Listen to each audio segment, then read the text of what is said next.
Hey guys, welcome to Constructive Discussions. It's kind of been a while. We have been quite busy with some other things, but we're happy to be back. If you guys haven't seen our new stuff, definitely check out abilingbible.org. We have redone that site and it looks great, and you can actually get some content there, as well as YouTube, youtube.com/abilingbiblechurch. A lot of content there. We've uploaded terabytes of videos and sermons, so please feel free to check that out. And if you feel compelled to donate, there is a button on the top right hand corner, and you can definitely donate at your will. Um, and today, as usual, it's Dr. Dai-Chen Yuan, pastor of Abilene Bible Church, and we have decided to finally sit down and do some more constructive discussions. So, Yeah, yeah. Well, recently there are just too many things happening in the world. It's kind of overwhelming. Hello, my name is Dai-Ching Yuan. Well, anyway, that was uh, so, yeah, our Avenue Bible Church website now done great. I think you should check it out, and especially on the current sermon, and we're doing Daniel, Matthew, and Revelation, and about end time. I think this is some topic people are interested at, right? yeah, it seems like we're there. Yeah, but according to my understanding, we're not quite there. We're close, but we're not quite there. But anyway, we just finished Daniel. We're doing a little thing about Reformation to commemorate the 500-year anniversary of Martin Luther nailing or mailing. And this is not Martin Luther King Jr. Yeah. This is No, I'm not the original King. Martin Luther. This is real Martin Luther, the reformer. Okay, and he was the champion that really gave the Christian church another kind of a revival or almost like a resurrection, because church was almost dead at the end of the Middle Ages. So he kind of gave the church another 500 years to live till now. And now we're almost dead too. So we need another revival, reformation. Right? And he also converted the Bible to common tongue, correct? He was the first one who translated the whole Bible to a folk language. He translated to German. Okay. Oh, really? Yeah. Before him, in the 1300s, John Wycliffe and later, I think William Tyndale, they have translated the New Testament and part of the Old Testament to English. Okay, but that was well, Tyndale was in the 1300s. Wycliffe was 1300s, and he didn't finish his work, and then he died. And then the persecutor, could not kill him, so they dug out his bones and scattered it. Wow. So think about it, how Jeez. people hated the reformer. So they just wanted to defile him however possible. Yeah, and there was a John Hus shortly before Martin Luther from Bohemia, today's Czech Republic. And he was found out and he was burned alive. Okay. Wow. And William Tyndale, his crime is translating almost the whole Bible to English. Okay. And So he's the one who translated it to English. Yeah, to English, but he was also burned alive. Okay, you see, in the Middle Age, at the end of the Middle Age, the church not only started the Inquisition. At first, it was to find out the false Christians, Jews who become Christians in false pretension, called Moranos. At first, they are trying to check that, but it developed into a tyranny over thought, and then they published a banned book list that includes the Bible. Whoa, really? Yeah, includes the Bible. How crazy. So if you read the Bible, the crime is Oh, because death you're penalty. reading the Bible. Yeah, death penalty. So only the priests can read the Bible. The common people cannot. They say if you read it, you're going to feel you have authority, you're going to do extremes. Yes, some people will do that. But in order to quell that, they will monopolize it with the church and the priests. And the priests, of course, only read out those who favor the church. Right. Okay? And the church became a tyrannical, and it basically quelled the whole spirit. The spirit, the soul, and the body of the church are all dying. And that's why Martin Luther, he was the right champion at the right time. There have been predecessors who have done some pioneering work, but they're too early, they're too individual, and they did not start at the right time. But well, maybe it's right time, but their contribution is only the small contribution, for what they could.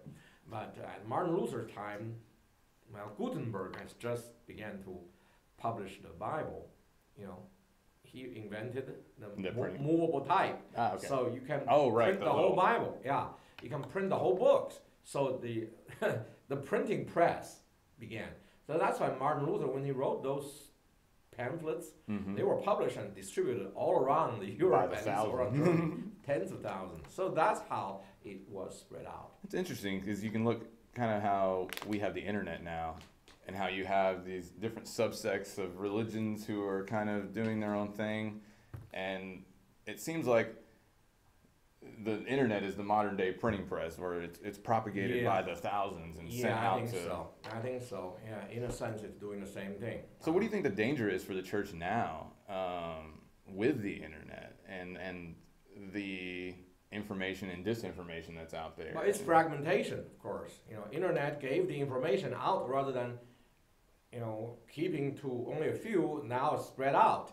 But on the other hand, it's been so fragmented. It's very hard for people to find the right thing because there are so many wrong things, a few right things. So if you just throw a dart randomly, you're going to hit on wrong thing. You have to have some kind of good idea where to search. Right. And then you start from there and you go to, the right things. So I have been recently been kind of awakened to the darkness world in the sense, I count myself in two awakenings.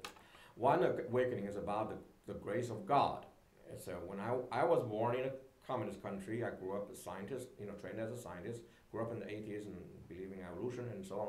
And then I studied physics, and the more I studied science, I found out the order of the universe cannot come by themselves. That's what that's what science tells. And then you go to philosophy, why? And then from philosophy, the only end of philosophy is religion. Okay, that's until I wasn't satisfied until I found Christ, or Christ found me. So and then that's one awakening. And then it's kind of sweet life, sky's blue, and God is water great. is sweet, God is great, and life is, it's meaningful now. So we have hope. We just live at first as scientists, then as a Christian workers. But gradually, I also acclimated to the American culture. I became an American citizen. I became kind of a conservative Southerner in a sense. Adopted Republican Party and so on, and pro-life, of course. But then suddenly I found life is not that simple. It's not that simply good and bad. North and south, east and west. Left and right. It's not that simple. There are a lot of evil in all of those so-called both camps. Yeah. Okay. Those societal groups. Yeah. It's everywhere. And I was trying to make sense of it, and it was very difficult. So it is through last year's election at the time when I felt the media was definitely telling us some kind of lies, because they all say, Trump is definitely going to lose and Hillary is definitely going to win. From what I know around the people, I've never seen a strong Hillary supporter, and I've seen quite a few strong Trump supporters. I said, this doesn't make sense, because the media is telling something that is not the reality that I live in. So I began to search. It happens. I start to get on the YouTube, and then YouTube has this interesting things is once you hit something, then they give you something similar. Right. And then you can hit on them, and also in each of these videos there are comments. And in the comments, a lot of them are very smarter than the video, and very informative. And in the comments, some of them are pointing to a website, some of them are pointing to books, and then I start to go study and purchase, and then a whole picture start to form. So I think now I'm awakened in a second sense, not only about the goodness of God, but also the evil of the world. So now I think I can live, balanced with a little wisdom, rather than being manipulated. I will say that's one good thing about the I don't want to say conspiratorial, but some of the information that people put out there is that it does give people an outlook on the world is not all green grass and nice streams running through, because there is a lot of evil out there. And I think the American people kind of have a misunderstanding of what politics really is supposed to be. It seems now like every little thing is it's just devastating, and the world's going to end tomorrow because of a tweet. And people can go to extremes on that, but on the other hand, this conspiracy theory, again, the word itself is kind of biased. It's just saying, oh, you're a conspiracy theorist. You're a 9/11 truther. What's wrong with trying to be a truther? Okay, or a birther. They call names. It's not the right attitude. Really, you have to recognize. I think I have studied science, and it kind of helped me to recognize that in theories there are true theories, there are false theories. Okay, and the way to find out what is a good theory and a bad theory is to see that, let's see here, it's a pyramid, okay? And you can have something that you simply just believe. There's no way of knowing it. Like, is there truth or not? Does this world exist or not? Are we an illusion or are we reality? Do I go to a different plane of existence when I sleep? Yeah. I mean, those things. There are things that comes by, belief. Mm-hmm. And I think a lot of the belief, you kind of get that from what you see or faith or the environment. Yeah, or assumption. Okay, so there are things that you come by those. Those are come by the decision of the will, or something we call presuppositions. Okay, so there are things that come in that level. Those things you can neither, debate or affirm or not. But there are things that comes by, reason, okay, or logic, okay. These things you can debate, okay, because logical laws are assured. Okay, you have if there's a big set that has certain characteristics, like the Chinese, almost all Chinese have black hair, black eyes. Okay. Are there any blue-eyed Chinese people? Actually, there are, but they are the Uyghurs. They are Eastern Turkish. Oh, okay, so they're further to the. They are in kind of a Western part of.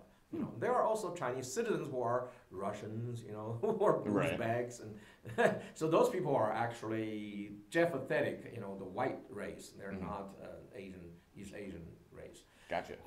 But majority of Chinese, 95%, are black-haired, black-eyed. Okay, this is a characteristic of a big set. And then I am a Chinese, so I should have black hair and black eye. Okay, so that's logic. Okay, but that logic is assured. Okay, the conclusion is assured if and only if your assumption is 100% true. Okay, and of course your reason is correct. Okay, your step of logic is correct. Right. And then the result is your conclusion, and that is validated or refuted by experience. Okay, experience. Okay, or sometimes we call it experiments. So things on the basic level, this is what we call, this is the reality. Okay, that is perceived reality. Okay, so things you can perceive with your senses. Okay, your five senses. Okay? Right. Seeing, hearing, touching, tasting, and what's the other? Smelling. And smelling. Okay, so that is perceived reality. Perceived realities are generally correct, although not always. Right. Like you perceive that the sun and the moon are about the same size. Yeah. Amazingly, they are the same size, but they are not. Right. Right. That's where the experiment comes in. Yeah.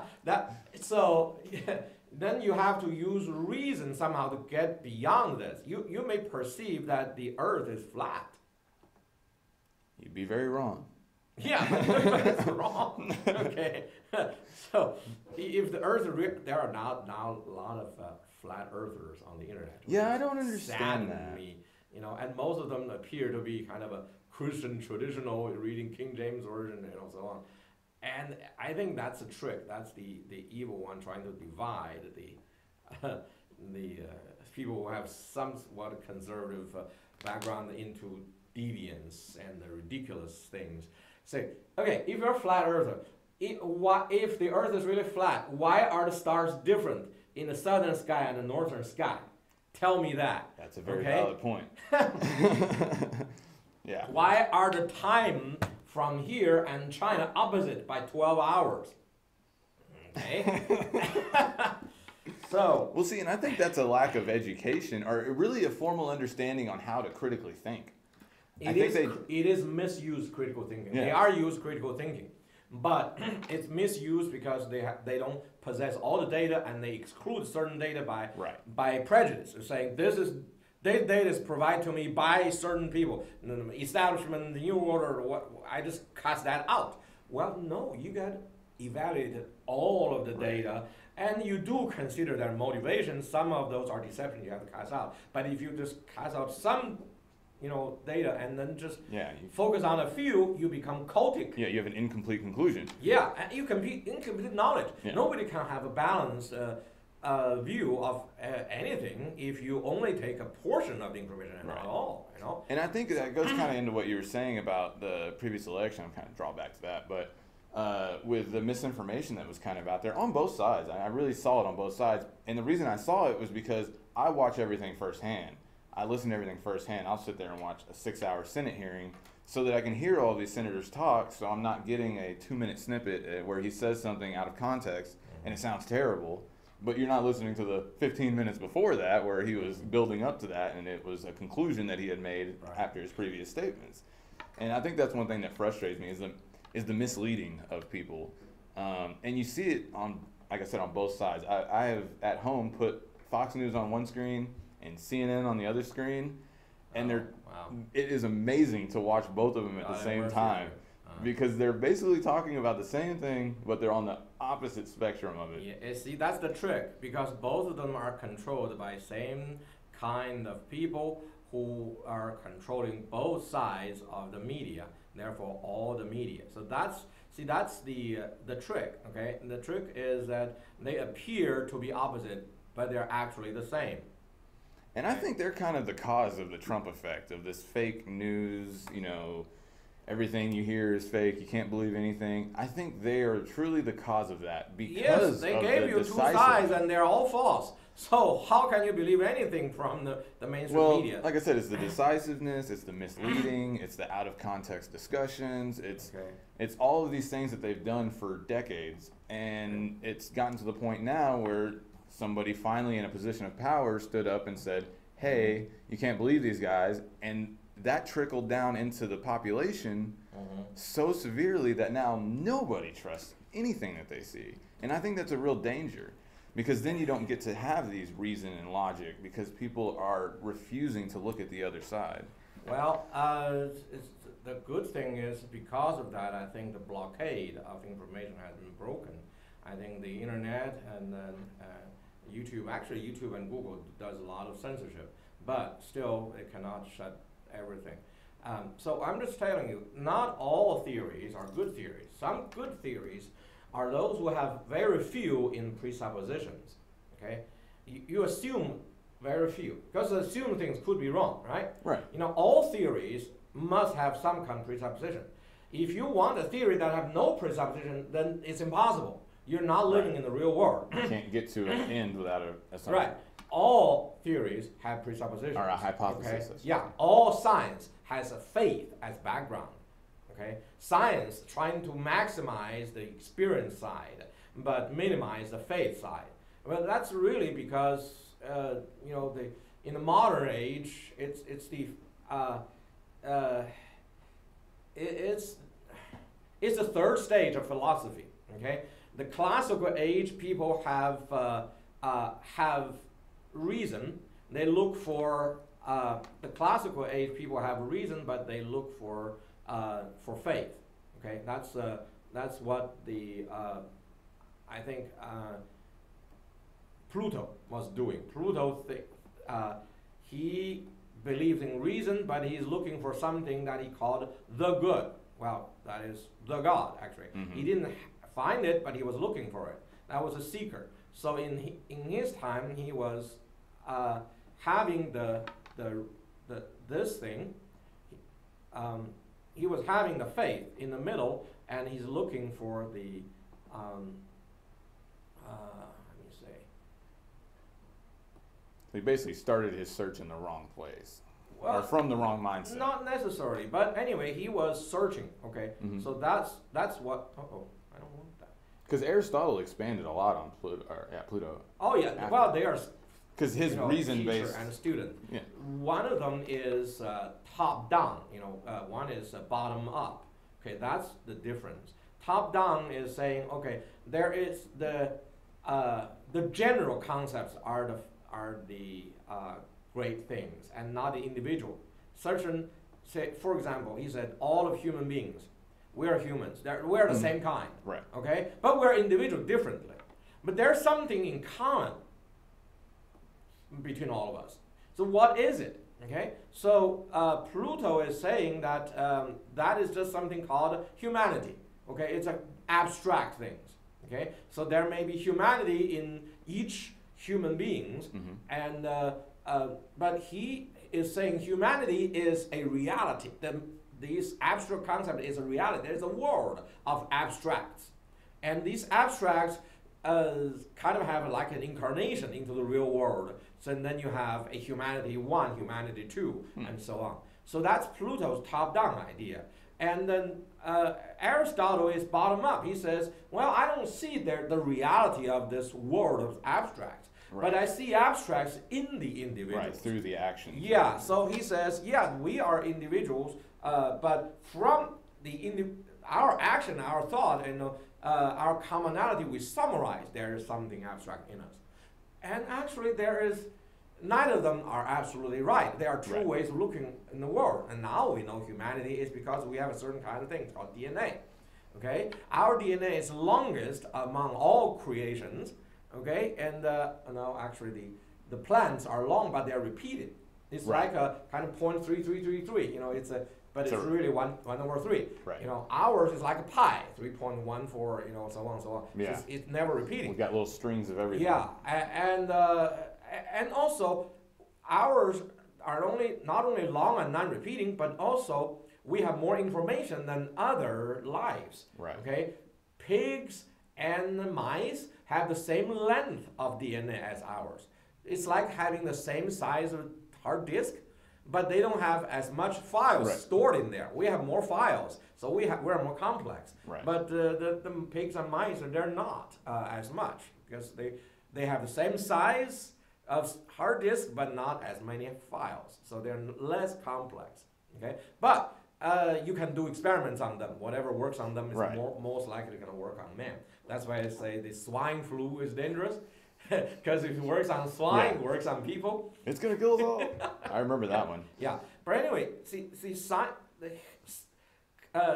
the philosophy, the classical period is from the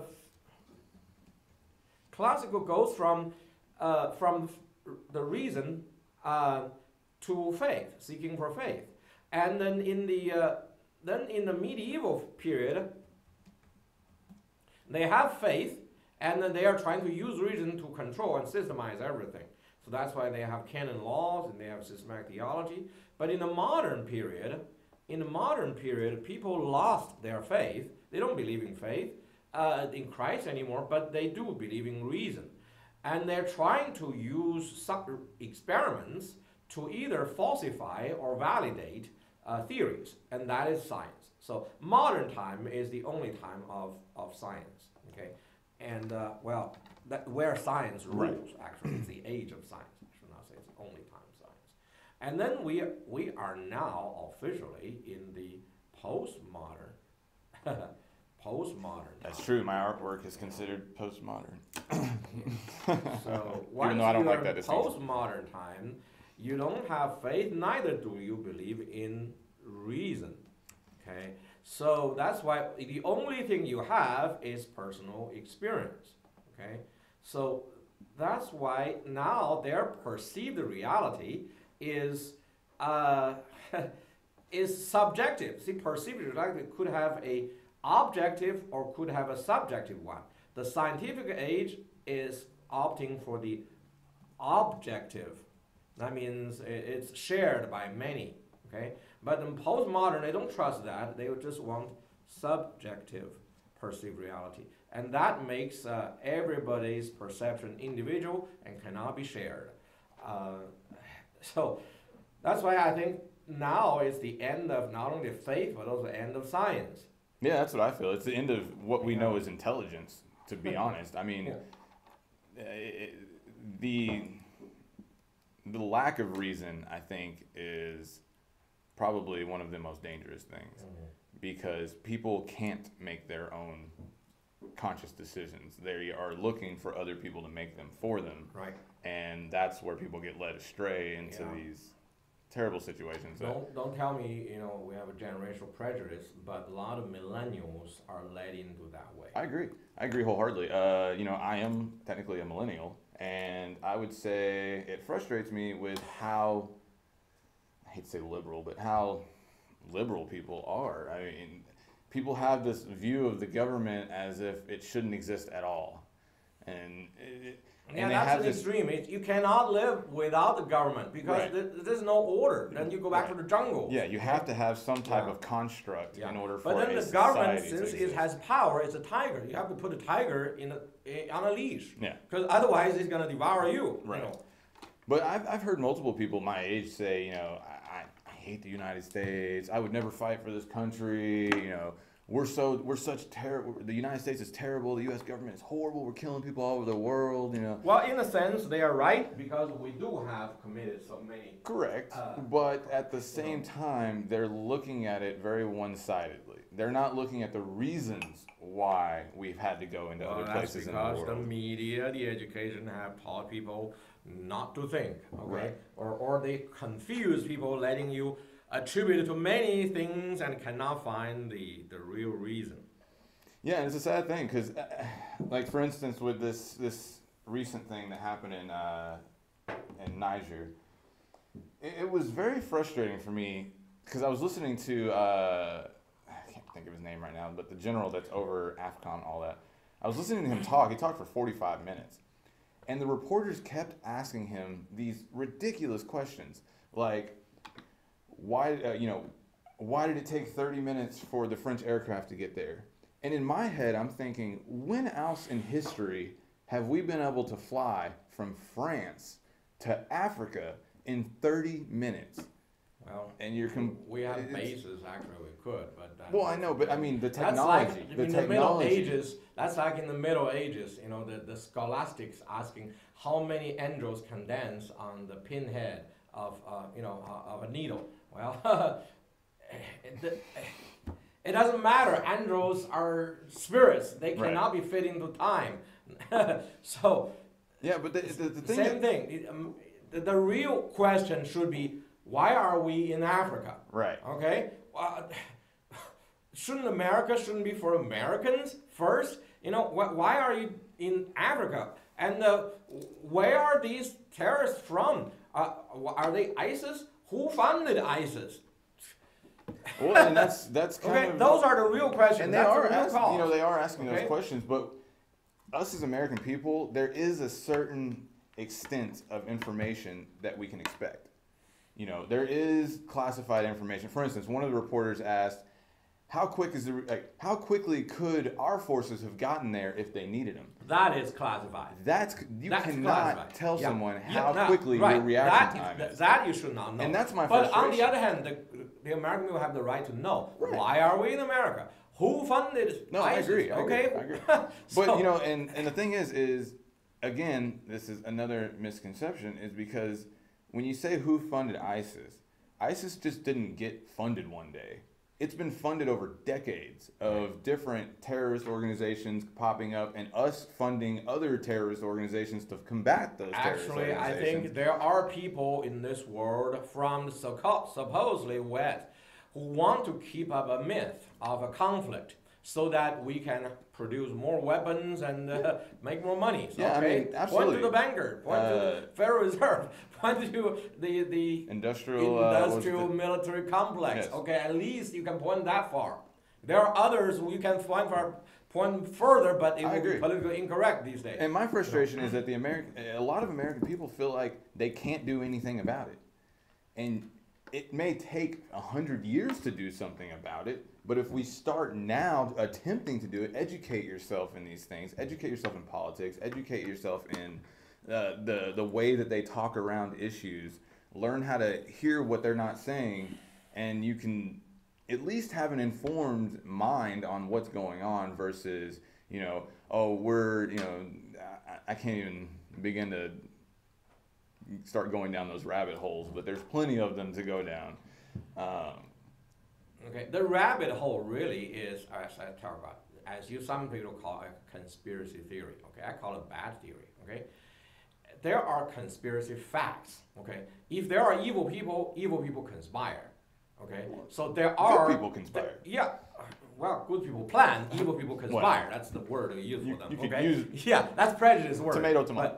But evil people, I do believe there are good and evil people. Absolutely. World, okay? I don't believe that there's wholly evil people. I believe there's evil actions that people choose to take. Well, if you define wholly evil people, it means people that having no image of God in them, there's none. Well, everybody has an image of God in them. So in that sense, there's no wholly evil in that sense. But there are people who are wholly evil in the sense of they don't have any reticence in causing harm to other people's lives. Right. Okay, and that's wholly evil. That's evil. And that happens over time, okay. I believe. I don't think someone just makes that decision the first time, kill someone one time and then they, oh, well, immediately the first time killing is always hardest, and then right. later it gets easier. But not only that it's hard, it's that the decisions that go in through the mind, why am I here?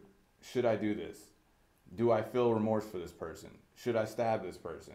Do I want to go to jail? All these things go through someone's mind, and they choose. Yeah, it takes to make that training to become really badass. Right, you have to lose your conscience, literally. Yeah. The evil people do train people to lose conscience. There have been a video on the internet about a banker in Holland, and he was one of the top bankers. AIDS, he was doing the arm trade, human trade, and all of those things. And then they're trying to train him to totally lose conscience by letting him participate in the pedophilia acts. That he cannot do. Okay, that's why he broke down and he backed out. And then he became a defector. He told about these things. And then he moved to America by marrying an American, and then suddenly, conveniently, he died. Okay. And see, that's and that's where that conspiracy leads in. Well, because you go, that in itself is an assumption. The context in which he came to America and then he died, that is itself is an assumption. But that's not an assumption. That's a fact. I mean the context in which it was said. The context is that it leads to believe that there's a questionable reason why he died. Well, I do have a question, but I cannot reach a conclusion. I don't think I ever can. Right. But on the other hand, the things he tells is reality. Okay, that the world is run by reality. Well, the reality. It is the reality. The world is not really run by the country's leaders or elected leaders. It's run by a corporate culture. Okay. Yeah, we know that. And that happened when the global economy was formed. Well, way before that, and from the founding of the Church of the Bank of England, after 1688 Glorious Revolution. Okay, that is when the world began to be run by bankers. Okay, and they are the one. They make the biggest money by creating wars, because that's the best way of making big money. Yeah, and you get land and resources afterwards. Right, and then you can loot the resources, and then that's how modern capitalism exists. Yeah, that's how we got here. You buy. We took everything from Germany, including their scientists and technology, and built our country halfway off of what they had, and continued to grow into a capitalist society. Which in a sense, lots of Nazism too. But that's the later part of the story. That's kind of the rest of the story. In the beginning is that the world, especially in the Western world, it's what we call it's a Christian culture, okay? Mm-hmm. And ever since Constantine took Christianity as his personal religion, then becomes state religion of Rome, and then the whole Western world become Christianized. And in the Christianity, of course, is nothing but a New Testament version of Judaism, biblical Judaism. Okay, so biblical Judaism points to a Messiah, and Jesus claims to be Messiah, and his resurrection proves it. So Christians believe that, and then we adopt the Old Testament's ethics. Okay, and in that ethics, it has one thing: it forbids usury. Okay, usury is lending money with interest. Right. Okay, so in the Bible, the Israelites are not permitted to lend money with interest to Israelites. They can only lend money to the non-Israelites, whom they are having warfare with. So in other words, usury is a means of warfare. Right, and Okay. subjugation. Yeah. So that's why in the Middle Age Europe, economy didn't develop as fast as the capitalist time, because they forbade usury. The Christians cannot lend money to Christians because we are considered the new Israelites. Okay, but the Jews were considered as kind of a cast out, chosen people. Of course, that's false. But on the other hand, it was the people who believed in. So the Christians at that time, if they need money, they would let the Jews do the banking. So that's why the Jews throughout the Middle Age, they have been the banking, they've been the trade, they've been financing. That's why they have that stigma of, the penny pincher. Yeah, I mean, in a sense, it's because they have to do that because well, it's not that they have to do that. They can do other things if they want to, but they choose to stay together. And their leaders are good at this. They're usually big bankers. So that's why they're behind all the trade. Okay, and the reason that people find out they are also behind the slave trade. No surprise, they're behind all the trade. Okay, all the trade is financed. Okay, by the Jewish bankers. Okay, and see, that's a hard thing that in itself is a hard distinction to make, because we don't have all the data from those time periods. We don't have the log books of every ship that traveled. Actually, we have. Not every ship, though. No, actually, many of them. If you go to Rhode Island now, they publicize all the slave trade, ships. Yeah. Who has? Like I said, I'm sure who has signed it, and it's almost the Jews are behind in the finance. That's not a surprise, okay? Right. But it's the whites who did the captain. The Jews don't want to be the captain. The whites were the captain, okay? And they are all the buyers, okay? So everybody is shared. It's a little guilt, okay? And you cannot focus on specific people and solely, right? Okay. And by the way, the Africans actually they have enslaved themselves before they started. Tribal battles. The tribes enslave other tribes. So some tribes sell their own slaves to the Westerners. Right. Okay. So everybody shared a little guilt. The Chinese people, we enslave our own people. Okay. That's true. So everybody is a sinner, and there's only one redemption, as in Christ Jesus. That's why I believe this wholeheartedly, because the sin is undeniable. Okay, everybody is sharing sin.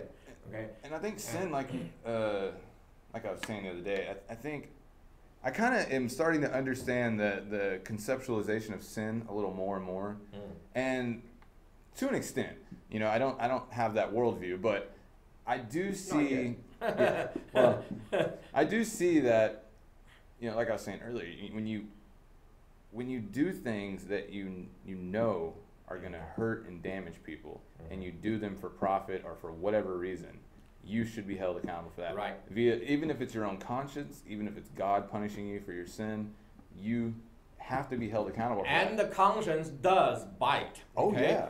And usually, unless you have been hardened into a really a hard-ass, badass criminal, your conscience does bite you. Your guilt, it's a terrible thing. Things like that. Yeah, to live with the guilt. Okay. However, their conscience gets seared when people justify it with theories, with ideology. They say, well, doing this is justified because you're for the cause, right, and so on and so on. And I think a lot of people who are doing evil is simply because they have been deceived and say, you have to do this little sin in order to avoid a big, bad thing. thing for the cause or for our people. And that's why national security became the justification of arresting, jailing, murder these days. That's all saying, I'm doing this for the cause, you know. After those flood, like say Katrina, people confiscated people's guns. Constitutionally guaranteed people owning guns in their own home, trying to defend their home. Well, whomever did it, and they want to confiscate their guns. That's unconstitutional. That's a crime. Right. But nothing happened. But it's also, you also have to take into account that it wasn't across the board. There may have been those bad actors. Those are test runs, I tell you. Well, I mean, you may tell me that is an assumption. Theories, that's an assumption. Okay, but I'm telling you, I believe that's the case. That's a test run, because you can see so many gun grabbing initiatives. Right now we have the Sandy Hook, we have the Las Vegas. Right after that, several laws were launched at the same time of the same law in different states. In the United States and in Nevada. They're trying to grab guns. The only thing, I'm going to tell you, because I watch these things and I'm very educated in these things. The only thing they've tried to pass is a block on the bump stocks. They have not tried to confiscate guns. They have not tried to limit gun sales. They have not tried to do any. There's no law on the books right now that's going through the House that is trying to do that. No, actually, they have done this time, but they have several. I know that in previous administrations, yes, they've talked about it, but there has they are gonna blame this into mental state. Because people who have mental problems cannot buy. So that's why that's what the Sandy Hook is. That's what this time is. I really believe that if somebody is mentally unstable, they should not be allowed to have a gun. Well, but who is one to judge? Okay. A psychologist. Well, somebody who's trained. You can trust a psychologist. No, listen to me. There are people that are on psychotic medications. So we know by a doctor's recommendation that these people do not have a stable mind. But it's fair to say that they probably shouldn't have an assault rifle. But on the other hand, okay, the evil people can easily bribe a psychologist to say you are psychotic and remove your rights, and they can put you into the institution. Yes, it could fall into that extreme. Okay, that's right. Anything. That's just like the euthanasia. Just like the euthanasia. Okay, if you allow euthanasia, then the doctors are gonna start to kill people whom the family don't want to pay. Hold on. Okay, it's not happening like that in Oregon or Canada. Well, it actually has happened. I can give you No, there is legal. You can legally commit suicide in Oregon. You can go to a doctor and have them kill you. Yeah, but right now the insurance, in cases, they will not provide money for healing. They will provide money only for the killing. Okay? This has already happened. I know this. The insurance will not give the money for let's say, chemotherapy. They will give the money for lethal, killing. I would say maybe in some case that might be a fact. It actually happened. Again, it is in the system. You can't put that across the board. Well, nobody wants to put it across the board, but that opens the gate. Once you open the gate, because people's sinful nature, people are going to go that way. Okay?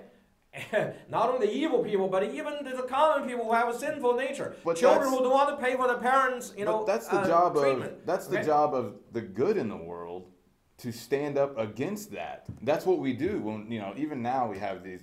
There is a legitimate problem of police brutality.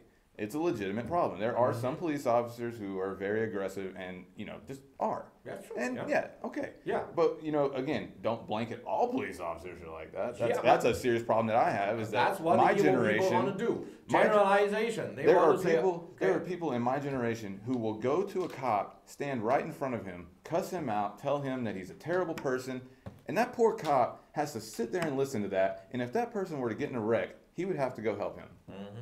Yep. And he may not even be a bad cop. He may not even know a bad cop. But yet he gets stigmaed with that.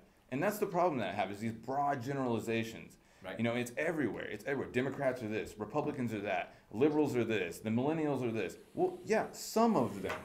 But there are us that are intelligent, informed, and actually trying to, talk to people and break these mindsets that, everything's against you. Because that's the way my generation is, that, we don't need to have guns, that we don't need police. These are the kind of things that the people in my generation are saying. And it's sickening because they have no understanding of history. Well, they have no idea how evil the world is. They don't understand the sin. They don't understand that they themselves are also part of this system. Okay, they may blame others, but they're also part of the system. They share the blame. So if you share the blame, you have no right of judging. That's like Jesus said that. Okay. Right. Yeah. So that's like the Facebook. I honestly am calling for everybody to boycott Facebook. I think Facebook is completely detrimental to our society. It ruins kids' minds. Same with Instagram and Snapchat. You know, boycott it. If you really think that you want to make a difference, boycott Facebook, because that's the biggest difference that you can make. I'm guilty of that. I haven't done that, but in a sense, it's because it's kind of one way of, you know. And that is, you know, when you talk about mind control and things like that, yes, we have had studies in social sciences and psychology that have led to breakthroughs in how to manipulate the mind and things like that. And what they have done, I will say, outside of conspiracy theories, the truth is that, yes, they have implemented those things in commercials and TV shows. That's how they get you to keep watching. That's how they get you to call 1-800 buy this now for $19.95. You know, they've done these social sciences and come up with conclusions that have worked. And they do use those. They used it in, I do agree, they used it in the past election. I think Donald Trump really hit a note on that because he had less money, less people, but yet he was able to get into the minds of his base and get them to be active out into their own communities and get votes, whereas the Democrats just threw a crap load of money at it. And commercials, the usual. Because they still assume that TV has that much. Well, and I think they really misunderstood the American people and what a lot of people were looking for. You know, the American people are one of the kindest, the most generous people, and we're willing to sacrifice our own money and blood to help others. That is very true. The amount of money that goes into charities. That's what I love about American people. I'm proud to be American. Right. But on the other hand, the Americans are also one of the most easiest deceived, misled people, and ending up, sacrificing for evil causes while thinking that they have become heroes. Right. So that is the downside of being American. Okay. So we have to somewhat seek a balance. Okay, and find out. Okay, what are we fighting for? Yes, we don't mind sharing our money with people, but we can't have no money to share when we don't have money, right? So if America is now emptied, our industry has totally emptied. It won't move to China, okay? And what's his name? President of China? Xi Jinping. Yeah. Xi Jinping. Xi, yeah, Xi Jinping. Xi. You could call him Xi. Yeah. Xi Jinping. Okay. He gave that speech last week to the Chinese government that they are moving into a new era of Chinese development and technology. And again, like you were saying, the American people are so deceived, but also we're so easily comforted. We build these things and we become comfortable and we don't secure them. We've got infrastructure that's 80 years old. Actually, there's no reason we haven't built the infrastructure ever since 1950. Yeah, that's what I'm saying. Okay? It's ancient. It's ancient. The Chinese are much more advanced. Yeah, and that's why Russian hackers and Chinese hackers are able to get into everything. Oh yeah, because there is no American government site that's secure from Chinese hackers. Right. Okay. and that's the truth. Yeah, no, that's very true. There's nothing in this world that is safe from hackers. If they want it, they will get it. That's the number one rule in IT. And the airplanes right now, since they have external control, every airplane can be controlled from external, and then just drive it down the ocean. Every car since 1980 is hackable.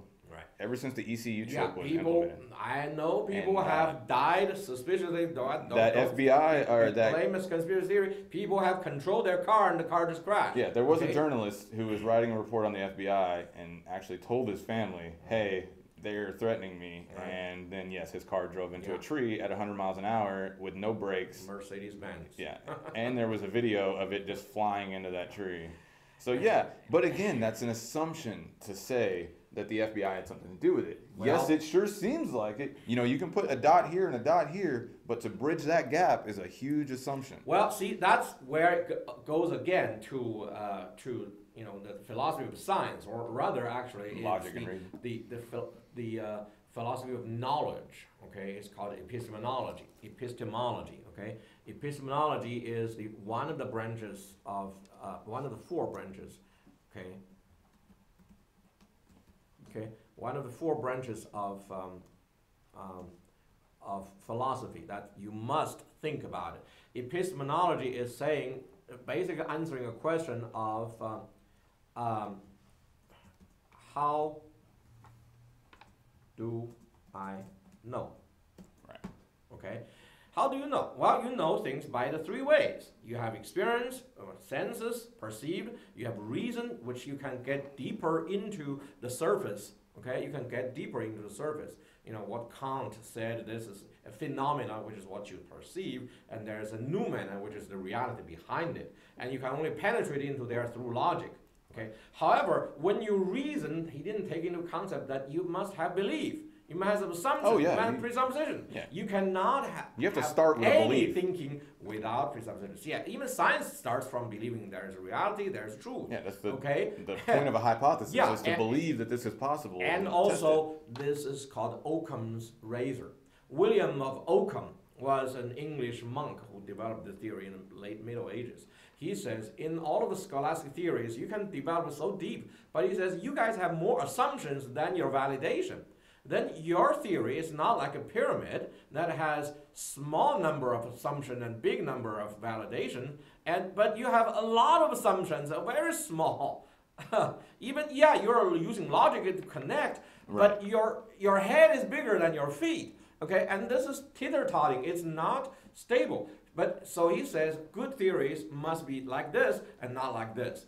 And that is what distinguishes the good theory or something more likely. You connect the dots, but more likely relate to reality than simply conspiracy theory who just, you know, everything is conspiracy. But if they assume too many things, then it's, you know, one of them is wrong, the whole thing is wrong. Okay. Right. But on the other hand, if there are many, many evidences and then they all point to a common cause, then that is like the good theory and it's not like a bad theory, which is what a conspiracy theory is. A good theory is a conspiracy fact.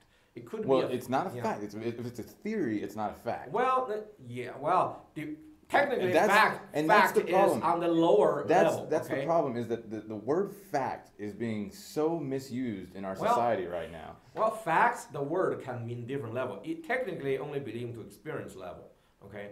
But if you can be assured going up, you say in a good theory, the experience have assured something that you assume now as, you know, high probability correct. Then you can extend the word fact to include that. Well, you know, no, for example, because it's still not a fact. It's a probability, a high probability, Well, but it's not a fact. well, it's not a fact unless it's a Well, fact. it's not fact. It's just Right. fact. No, Okay? it's a probability.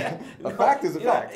again, every word have a connotation. Right. And have And that's shades the of terrible meaning. thing about the American No, it- language, or the English language in No, America. all languages have that. All words, they have their specific technical meaning. They have extended meaning, which is contextual. like the contextual meaning, shadows of meanings. Right. Okay. So in that sense, you know, a fact can technically it means you know experiential validates things, but you know you can extend that to theories that have high probability of being right, and some people will call that fact, and that's okay to a certain extent. Within that Okay. theory, yes. I Yeah, would say well, it's to a okay. certain extent. You know, sometimes that could be wrong. You know, like people in the Middle Ages, people thought that the Earth-centric theory is right.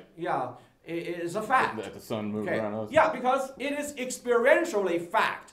You do Right, yeah. see the sun go around the Yeah, Earth. reason and logic said Okay, that's what and happened. by the way, flat Earth has never been held by educated Westerners. Yes. Okay. I'd like to state that one more time. Okay. Flat Earth has never been acceptable. Not in the West. Not since the Greeks, who have tested the Earth's radius in Egypt. They have saw the sunshine going into the deep well at what time. Okay, so they have measured in the north and south. You know, in the Elephantine and in Memphis and Alexandria. So their north and south pretty different. They dug deep wells and to see when does the sun get into the bottom. And they have found out it's at different time, and they have found out, measured, and estimated the radius of the Earth, and it's pretty close to the truth. So the Greeks, amazing. about 500 BC, okay? Looking at light in a well, maybe 200 BC. such a rudimentary science. Yeah, they knew the Earth was round, okay? The Greeks knew it. And in the West, throughout the Latin and Greco-Roman culture and the Christian Greco and Roman culture, all the educated people believed that the Earth was round, okay? No educated people in the West ever believed that the Earth was flat, okay? And the flat Earth mythology was actually created by Washington Irving, the biographer of Columbus, of Christopher Columbus. Okay. In order to enhance his heroism, they are trying to make him counter a big, giant golem, which is not existing. Okay, the flat Earth doesn't exist. Okay, everybody educated, high-level nobility and scholars believe the Earth was round. There were maps. Okay, actually there were maps of even the Antarctica. Okay. Really? Yeah, about 1500 BC, very detailed, without ice. Was a ship down there? I don't know. They have been there, they have measured it, and it's without ice. Okay, so there are maps. Well, that's like Greenland. I mean, the Greenland had been populated by the Vikings when it was green. Right. Okay, during the Middle Ages, the Earth was very warm. It's hotter than now. Right. Okay, that's why they can plant things when it was green. It was called Greenland. And the Vikings went to Nova Scotia, the North Americas. They did come to North America before through the Columbus. landmass, No, sailed. They sailed from Europe to Canada. What's today's Eastern Canada? I was thinking that there was like I don't know if that was around the same time frame, but there was an ice shelf that reached out a little further. Oh, that's Bering Sea. That's from Russia to Alaska. That's how the North American Indians came over. Right. It's through the landmass from Asia, through Bering Sea. They came to North America. And so North American Indians basically are Asians, kind of Chinese-like. Okay. Well, technically, Pangea, Well, no, Pangea split up after the right, but flood. I mean, that's what I'm saying. Life itself all existed on one form Yeah, of but mass after at the some flood, point. because before the flood there was the upper water, and then there's no radiation on the Earth, so people lived to the ideal age of 1,000. And after the flood, the radiation came in. There's no protection, so people start to change. Okay, the sons of Noah, there are three of them. Shem went to Asia, Ham went to Africa, and Japheth went to Europe. So because of the place and due to the change of our genes, people adapted to the environment, and you have the black, white, and Asian race. Right. And only at that time the race were formed, because that was the beginning of the change of genes. And later they stabilized into small groups. Okay, smaller genetic groups. Within climate, what would you say made the difference? I mean, obviously we can't know this, but what would you assume the difference, or the cause of the difference between what we know as Caucasians and what we know as Asians? Because they're very similar, but yet very different, like melanin-wise. I mean, they're very similar. Well, all of those are adaptations to the environment. Right. Right after the flood, people used to be the same looking. Okay, they're all descendants of Noah, and through the three sons, they become nations. After the Tower of Babel, it became 70 nations. They spread out. But those who went to Africa, one son of Ham, who is Cush, and Cushites, the Bible says that they're dark skin. And how do we know? Well, because if they lived in today's Sudan and Ethiopia, strong sunshine, you're going to catch melanoma if you're white. Right. So the blacks are the ones who are easily survived. That's why the Africans, from the Cushite, became black. In the northerner, the Japhethites who lived in Europe, cold place, they need a longer nose to not catch cold. So the people who look like that will survive. That's how the white race, Caucasian race, developed from the northern Europe. After the flood, all the same time, the African and the Europeans and the Asians, well, it's another story. So anyway, it's all mixed in Asia. So anyway, this is a time when the genetics, which were the same, but were damaged, and the damaged genes will have different characteristics. So Okay? how much of a time frame So- would you say it took for those genetic adaptations to happen? Does the Bible ever speak about that? Well, or- we can calculate it around a few hundred years. From the flood to Abraham was about 350 years. And from Abraham to Moses, about 400 years.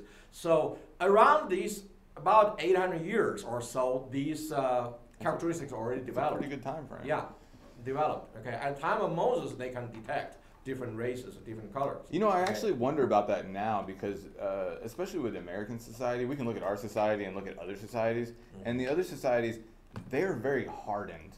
You know, the people are hardened. Look at the Rohingya, you know, leaving there in Bangladesh and the things that they're having to go through, the water they're having to walk through, hundreds of miles, you know, they're a lot more hardened than we are. And I believe that the American society itself is growing weaker because of our comforts. We wash our bodies every day, so You our got skin a is point. softer. Yeah, it's because We of our use comfort. lotion, our Yeah. skins get softer. You know, Yeah. we use sunglasses so our eyes get weaker. You know, we brush our teeth so our enamel gets weaker. We listen to loud music, our ears get, you know, weakened. All of these things. Again, it's the same thing happens. You know, suffering creates tougher people, and blessings creates actually weaker people. Yeah, and that's kind of, I feel like that's where we're at right now because we have two governments in the world that are full of hardened people, China, Russia. I'm And- not sure they are. Yeah. I would say China's pretty hardened. I mean, you get sent to a labor camp, that would not be very fun. Yeah, but the one-child policy. Compared to the U.S., I mean, they're not going to a The labor camp. one-child policy had produced Oh, right. You know, a lot of. Yeah, it's like 55%, or there's 50% more males than there are females? Or something like that? I think it's about between 10 and 20%. Yeah. I know it was a huge number. I watched a documentary on how people find love in China. It's kind of funny. People renting billboards and things to get dates, and parents going to parks and trying to show pictures of their children. And, hey, Yeah, you it's know, the parents going there looking for a spouse auctioning for their children. I got one and, over here. And if you're over 30, you're considered an old maid there. Okay. Yeah, and also, you know, it damaged their society because now you only have one child to bear the weight of taking care of the parents. And a lot of them can't afford to do that, so they don't even get married because they're trying to support their parents after they get older. Well, I think that was a social experiment that went terribly wrong. Well, that's the communism, and which government decides everything for your Yes. life. Okay, and it's also the United Nations depopulation program. Okay, they think the world has too many people. We do have to be. Well, I'm not sure about that. Actually, if you look at Texas, we have a lot of land that's not Well, populated. but a lot of that land is being used for agriculture. I mean, look at California. Most of their land is being used for agriculture. I mean, you have your major cities, you have your little small rural towns. Yeah, if you but- only live in a major city, you think it's too crowded. But if you really get in the country, there are a lot of land that's not used. Right. I doubt it, actually. I don't think we're overpopulated. But they think, the elites, they only live in the cities. They thought, okay, we're overpopulated. And Right. sometimes they think that the resource of the earth is theirs. So it's been used by other people. So they want other people to die, just keep a few of the servants for them. You know, and right now there are enough robotics to serve. They don't need real people anyway. Yeah, and that's kind of another, you know, the robotics side of it. It's another reason why I call for that boycott on Facebook, because Facebook is AI. It's algorithms. When you look at something, and even if it's misinformation, when you look at it on Facebook, you spend any time on it, that algorithm immediately gives you other misinformation to look at. They give you similar things. And when you yes. don't know, and you can't combat an algorithm, it's going to do what it's going to do because it's a mathematical calculation. There's nothing you can do about that. You cannot manipulate that outside of changing the algorithm itself. Which is why Google can't, you know, to an extent can't censor things because they can't change their source code. They can't go back and change that original algorithm. But Google does a lot of, you know, censoring right now. They can make certain things unsearchable, that you can't find it. yeah, I'll actually say I ran across that on one of Trump's rallies. I was watching it live, right? And at the beginning, he had these two black women come up, and I mean, they acted way too much. I mean, it was just over the top with the way they were talking, and woo, you know, they were just going crazy. And I thought it was hilarious, so I wanted to record it. So I went back and tried to find that video, And all of the videos I could find on the web immediately, YouTube, Google, all those videos, cut out that first half.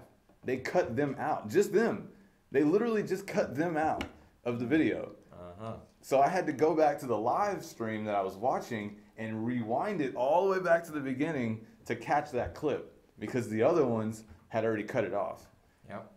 So I do agree that there is some censorship there. So there is a real conspiracy, in other words. Okay. Well, there's a assumption to a conspiracy. I won't say that it does happen, but it's not necessarily that Google's doing it. It could have been the person who edited the video. Like I said, you can't have a broad generalization. It could be any number of things that caused that to happen. Oh wow. To say that they were all in you can cahoots. still keep blind and sleeping. I think I'm awakened. Okay. No, I mean it's not blind. I understand the technology.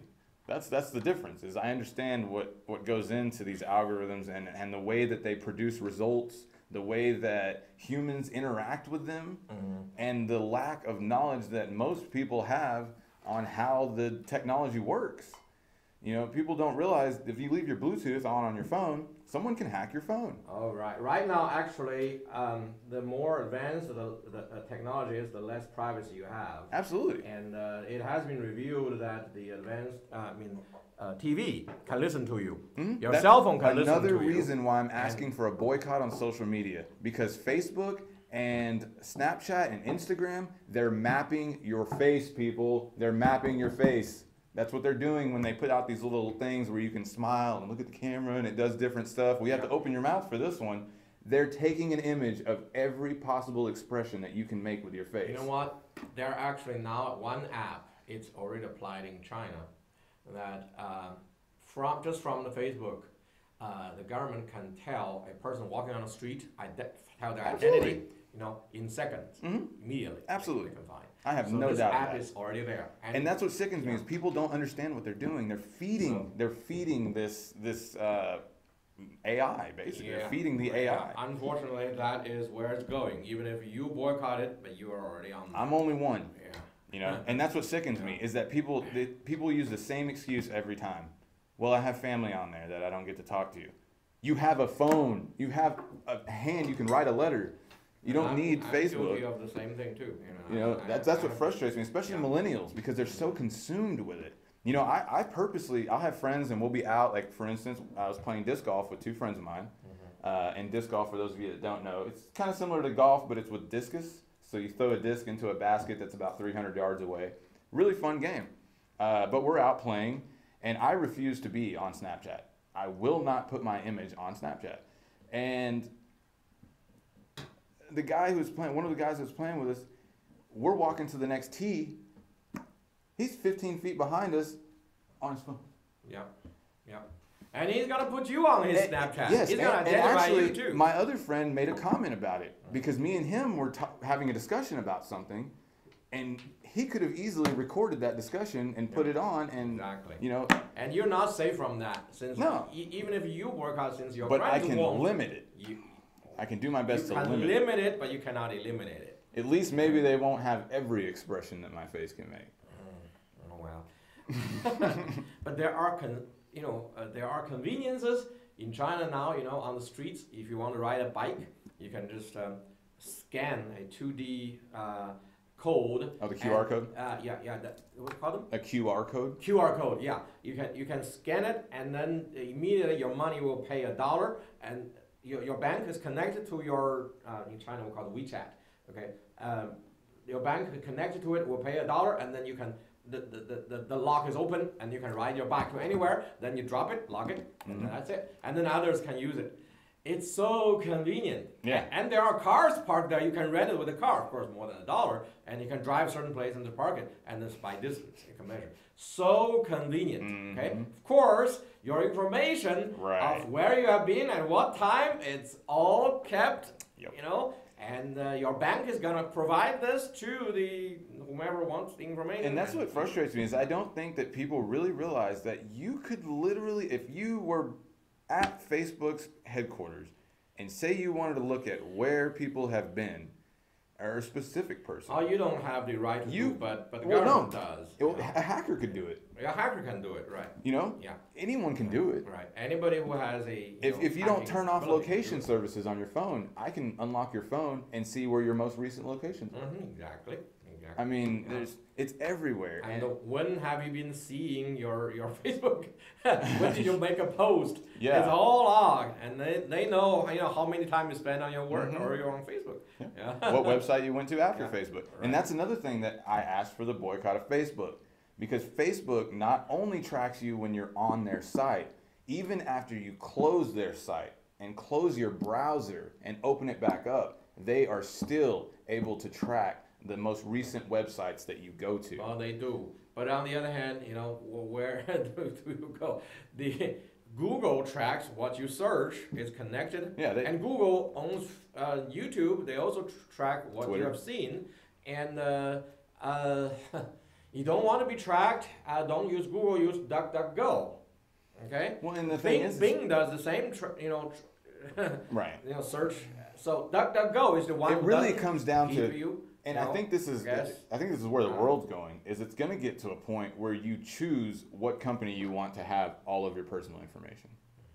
If it's Google or if it's Apple or if it's Microsoft, you're going to have to eventually make a distinction and go, you know what? I think I'm going to put all of my personal data and everything about me, on this program. And you're not really going to have a choice. They're just going to offer it. Hey, we have this new device. We have this new device. Yeah, and you can only have relative evil. Okay. See, you cannot find the one that has no evil. Okay? Right. Yahoo once sold an information of a Chinese activist, and that guy was, caught and sentenced. Not only that, Yahoo was unsecured, and 3.1 million people's accounts got all of our breached. information have been caught. And then the Social Security hack. The Social Security hack a month ago. Half of the U.S. population's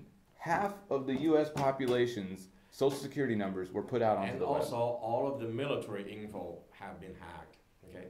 Yeah.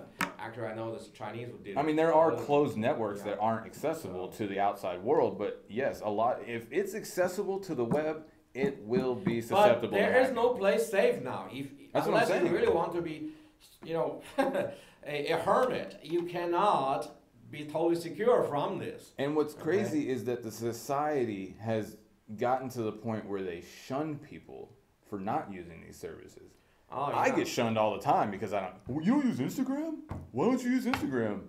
And then I go into explaining, and they just, it's over their head, or they don't want to listen to it because they want the. They want the instant gratification. Yeah. They want that. Open my phone and somebody liked me. Yeah. It sickens me. It's very. I think it's detrimental to the human mind state, because I mean, if you look at teens now, you have teenagers that are going out and stealing things, running out of the store, and yelling "Boom Gang," because one guy walked into a Jack and Jill, jumped on the counter, took a whole rack of donuts out, ran out of the store yelling "Boom Gang," and it went viral. And now you have teenagers all over the U.S. doing it. Oh. You have the rap culture bleeding into and rock and all of it. I mean, there's even country singers that sing about sexual things, and it all bleeds down into the kids because their parents listen to it, especially my generation, because there's so many young parents out there, and they listen to that type of music. Their kids grow up listening to that type of music, and it desensitizes them to, I think, any type of moral stability. Actually, that again. And that's a flaw in parenting. Conspiracy theory. Well, no, I mean, the conspirators have already planned that the music will be bad. Okay. And see, that's too much. To believe that somebody planned all this, that's impossible, because rappers literally spit verses off of their brain. I mean, there is no planning to that. They freestyle raps. There is no planning. Yeah, but only certain kind will be published and promoted. Well, and that's and become big. But that's promoted. That's done through the culture. That's not done through one specific individual or a group. Oh. That is done through the culture, because if somebody likes the music, other people share the music, then people buy the music, they become popular. Well, yeah, but the promoters have great power. I would okay? say that, yeah, You record know, companies because- do have a lot of leeway, Yeah. but not so much anymore because of YouTube, SoundCloud, and things like that, where you can upload your own music, you know, your own things, and there are people that have become, have gotten signed to labels starting on YouTube. Yeah, the You know? problem is YouTubers now they can be demonetized, they can't earn money, and they can drop your subscribers. They actually automatically drop your for certain channels. They'll drop your subscribers every day 50, or someone every day 250. So And that's not, and again, that's a misconception in the technology. They are not doing that. That is bots. There are fake accounts that are bots, and what they do is they go out and they follow as many accounts as they can. And if you follow them back, most of the time they'll stay with you. But if you don't, they're in the algorithm. Again, we're talking about algorithms. There's no control of this. In the algorithm, if you, like I said, if you like it back, it hits a point, 1 + 1 = 2.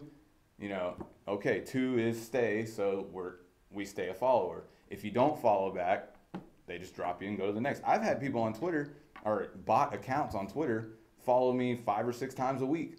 Follow me and unfollow me, follow me and unfollow me, follow me and unfollow me. Because I don't follow them back. Because I look at it and I go, oh, that's a bot account. So it's a misunderstanding of the technology and how the technology works. It's not. How come there are accounts every day they drop exactly the same number? I mean, it's coincidental. I mean, really, it is. It really is. I think that's refused to. And I would have to see the. You're talking to someone who looks at analytic data. I would Yeah. have to see the analytic data to go, okay, this really did drop 50 users every day. So yes, this is a little odd. Let's see what's going on here. What users were they? Were these real accounts? Were these fake accounts? Those you have to. These are generally the conservative view. That, you know, those who are viewed as And conspiracy, again, a lot of that could be. subscribers and It so could on. be So that somebody it's- saw no, a video, No, liked it's what's it. I would rather believe it's simpler theory rather than assume many. But it's I not believe assuming. simpler. That's It's fact. That's it's a company. technological fact. That's how that works. That is exactly how that works. Yeah, Technologically. but who are the bots? You have to have the real people. No, the okay? bots are created. Yes, bots are created By people, right? yes, And who are these people? anyone. I could create a bot today. I could go out and create 10 fake accounts right now. Yeah, but you. I don't could- I have could an set up a agenda. phone. As I told you, okay, if everybody is kind of looking for themselves and fighting others, and then their force are equilibrium. But if there is a group, even a few people who are just a few, but they are all pointing in one direction, then the whole thing will move in that one direction. Yeah, look at Breitbart. Yeah, because perfect everybody else are evened out. Right. Just a few who are united, who are always pointing one direction, they will go that direction. Yeah, that's the problem So with what that's why- that's the problem with you what I know- call the Trump effect, is that everything is fake now. So the only thing you can trust is what he says or the people that he trusts.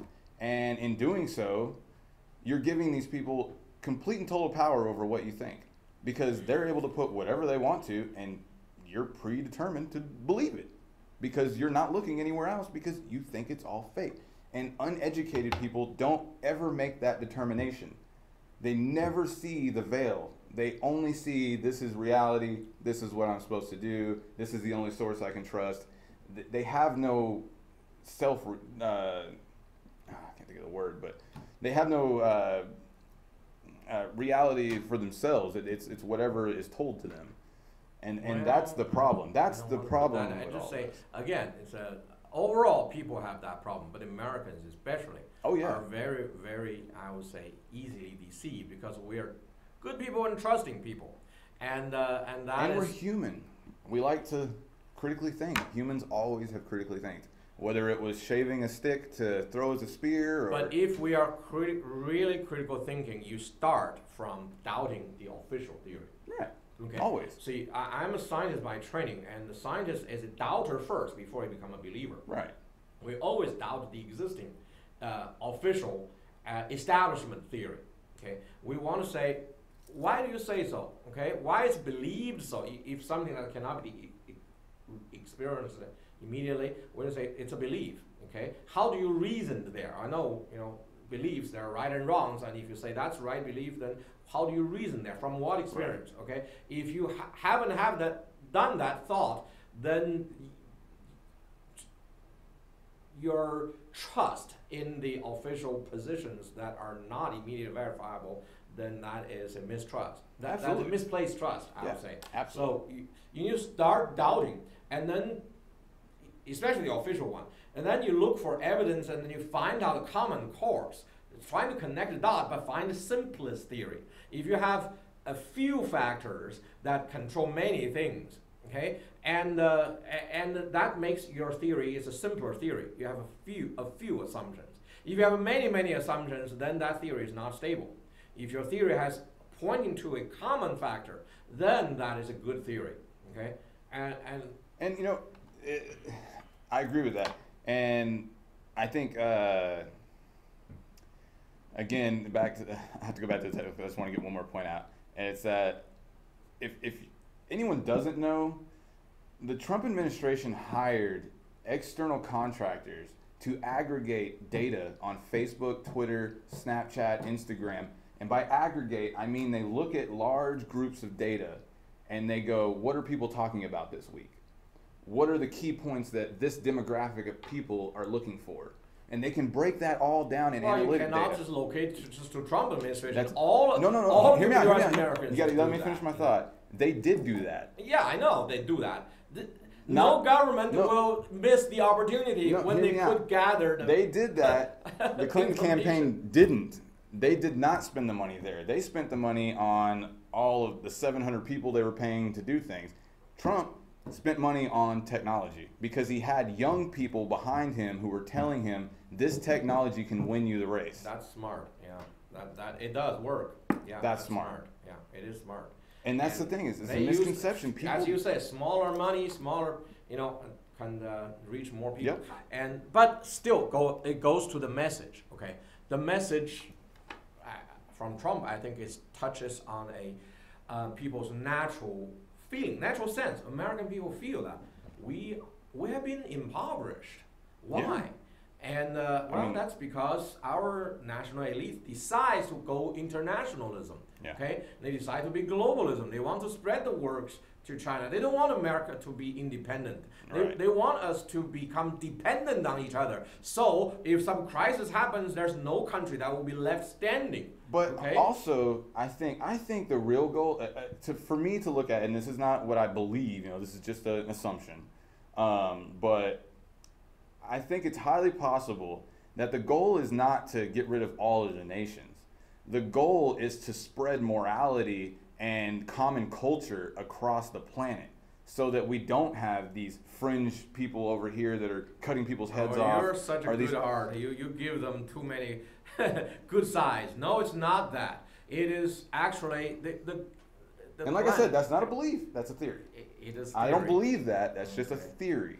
Okay, and that theory reflects your good hearts, not on the reality of this. Right. Of the like I said, conspirators. I could be wrong. Yes. But I like to think that in my own heart, because I like to believe that American people really stand for something. We really do stand. I don't think I could live anywhere else in the world and have 3 or 4 laughs a day. I really don't think I could. With my wife, we have a great time. I wake up in the morning, I'm singing, we're laughing, and I have a great day. I don't think I could live that life anywhere else. And I think people have a really a huge misunderstanding on the difference between the American culture and most other cultures in the world. They assume that, I can go to Germany and I'll just move to Russia. I'll just move here. Okay. Well, yeah, you go do that and then check back in a year or so and let's see how you're doing. Okay. To be objective, each country has its own advantage and disadvantage. Okay. America now relatively still have some more freedom and with the culture of American people, Yeah, and the freedom of information. But on the other hand, I think America now is one of the most controlled people. It's with the least freedom of speech, and anything you say can land you with a hate crime. Well, Canada's worse about that than we are. We're not quite there, but we're close. Well, we are getting there. Liberals are really pushing for it, but some liberals. I won't generalize that. Some. Not just traditional liberal. Traditional liberalism actually today will be considered conservatism. Right. Okay. And this is the progressivism, which think they are making the world progressing toward a goal, which for them is an ideal. But since they believe the goal is so noble, they don't have hesitation in using the state power, pushing others to do That's that. a valid point. Okay? It is a forcible change. Yeah, because they think it's so noble. This actually starts from American founders. But theologically, the church's eschatology, the end-time belief, in the beginning it was premillennialism. That because the church was persecuted, they believed Jesus had to come back to make the kingdom of God. That's pre-millennial. Okay, but once the Roman society adopted Christianity, they start to believe in the realized eschatology. They believe the kingdom has come and the Roman Empire probably is the kingdom of God. However, that did not work when the Roman Empire, especially in the West, fell to the barbarians. Right. Then people say, okay, how can the kingdom of God fall? Yeah, God so failed it's not right. So Augustine, the great theologian, gave an explanation. He says, no, the kingdom of God is not the empire, it's the church. The Roman Catholic Church will stand even though the empire fell. So if there will be, if you stand with the church, you're secure. You're in the kingdom. There will be always good and evil. But if you start on the church side, you're always good. So that's how the Catholic Church happily adopted that. When people say you are the kingdom of God, they happily adopted that. But they are not perfect people, so they corrupted. And very corrupt in the end. The church almost died in the Middle Age. That's why there's a Reformation. In the Reformation time, the new Protestant church, they actually still believed in the same amillennialism. No millennium, no literal millennium. The church is the kingdom. So they adopted the same theology, but they just changed the denomination. They say our church is not the kingdom of God. The Catholic Church is, it's Antichrist. The Pope is the Antichrist. So it's a twist. But then after the English Revolution and the Protestants kind of secured the position, and then the British Empire got bigger and richer, and the missionaries went out and Christianized the other countries, and China benefits from that. We removed our binding of women's feet. That was stopped by Christianity? Yeah, that was by missionaries. Yeah. Really? Yeah, the missionaries urged the Chinese government and said, this is not civilized. And they abandoned it because of the missionaries. So wow. I'm eternally grateful for that. Yeah, anytime you get rid of something like an injustice like that. Yeah, and also the opium and so on. And the missionaries worked against that, and it was great. So the Western Christians start to believe the post-millennialism. They believe that we the church will Christianize the world and then spread out Western civilization, and we will build the kingdom of God, and then Christ will come and say, "Good job, my good servant." And that's post-millennialism. So seems like that's what we're doing. And the American founders, the Puritans, they are post-millennial. Okay, the Pilgrims, they are more like a pre-millennial because they are persecuted. But the Puritans are mass emigration from England. They came over here. They want to occupy a new land, build a kind of a city on the hill, the new Jerusalem on the earth. And they are the new Israelites, while the Indians, American Indians, are kind of New Canaanites in their mind. Right. So they have the idea of post-millennialism. They want to use state power to expand the Christian ethics imposed on everybody. So that actually later developed into progressivism. Okay? So do you agree with the thought of doing that? With spreading or having Christian morality spread throughout the world? I mean, well, it's good to spread it out, but using state power always brings secondary effects. Right. For example, in America, once the church turned theologically liberal but still morally conservative, the progressivism became the temperance movement or the prohibition. Mm-hmm. You see, America had three great awakenings, historians say. I think most church historians say only two, but actually historians say three. The first great awakening is at the time of the founding of the country, and it's by Jonathan Edwards, the first and maybe still the greatest American theologian, and then George Whitefield, who is the Calvinistic evangelist, who say the Calvinists don't do evangelism. Okay, he was the greatest evangelist at that time. He could speak at the whole football field size. People will hear him. Wow, a great volume, and a lot of people got converted around the time of the founding of the country. So is that where Calvinism split? Came to America, yeah. Okay. And it was dominant in the early America, okay? However, in the second Great Awakening is at the time of around the Civil War time. and it was people like Charles Finney and so on, and they are actually Armenian, the other side. They believe free will, and they believe your choice, and they use emotionalism to push you to make your commitment now, you know, singing until you go forward, and everybody, even if you don't want to, I say, I want to get out. So just leave me alone, I believe. Yeah. So then the people become false believers. They come into the church, but they're not really they converted. fail the church itself. Yeah, and then the church have to accommodate them. This is kind of like the church would become kind of like the Constantine's church, when a lot of carnal people come into the church. But anyway, that has made America kind of still a Christian nation, at least in form, for another 100 years. But the third Great Awakening was in the early 1900s, when the church turned theologically liberal. They don't believe in Jesus as God anymore. They don't believe that he did miracles. They believe he's a good moral teacher. So they are morally conservative but theologically liberal. Therefore, their progressivism now is using state power to push Christian ethics, which is not biblical. You know, totally, you know, forbidding any drinking is not biblical. The Bible only says don't get drunk. It never says don't drink. If you always get drunk, of course you don't drink. But the more you push people don't drink, and guess what? People will drink. And I think a lot of people become alcoholic because of the prohibition. So it is the failure of post-millennial and progressivism. It's miserably. We did a constitutional amendment to ban alcohol, and when we found it's failed, we did another constitutional amendment. So do you think the U.S. government's failing us by having these wars in Afghanistan and trying to push that Christian ethic into a totally different subsect of people? It is not pushing Christian ethics. It's pushing the corporate capitalism.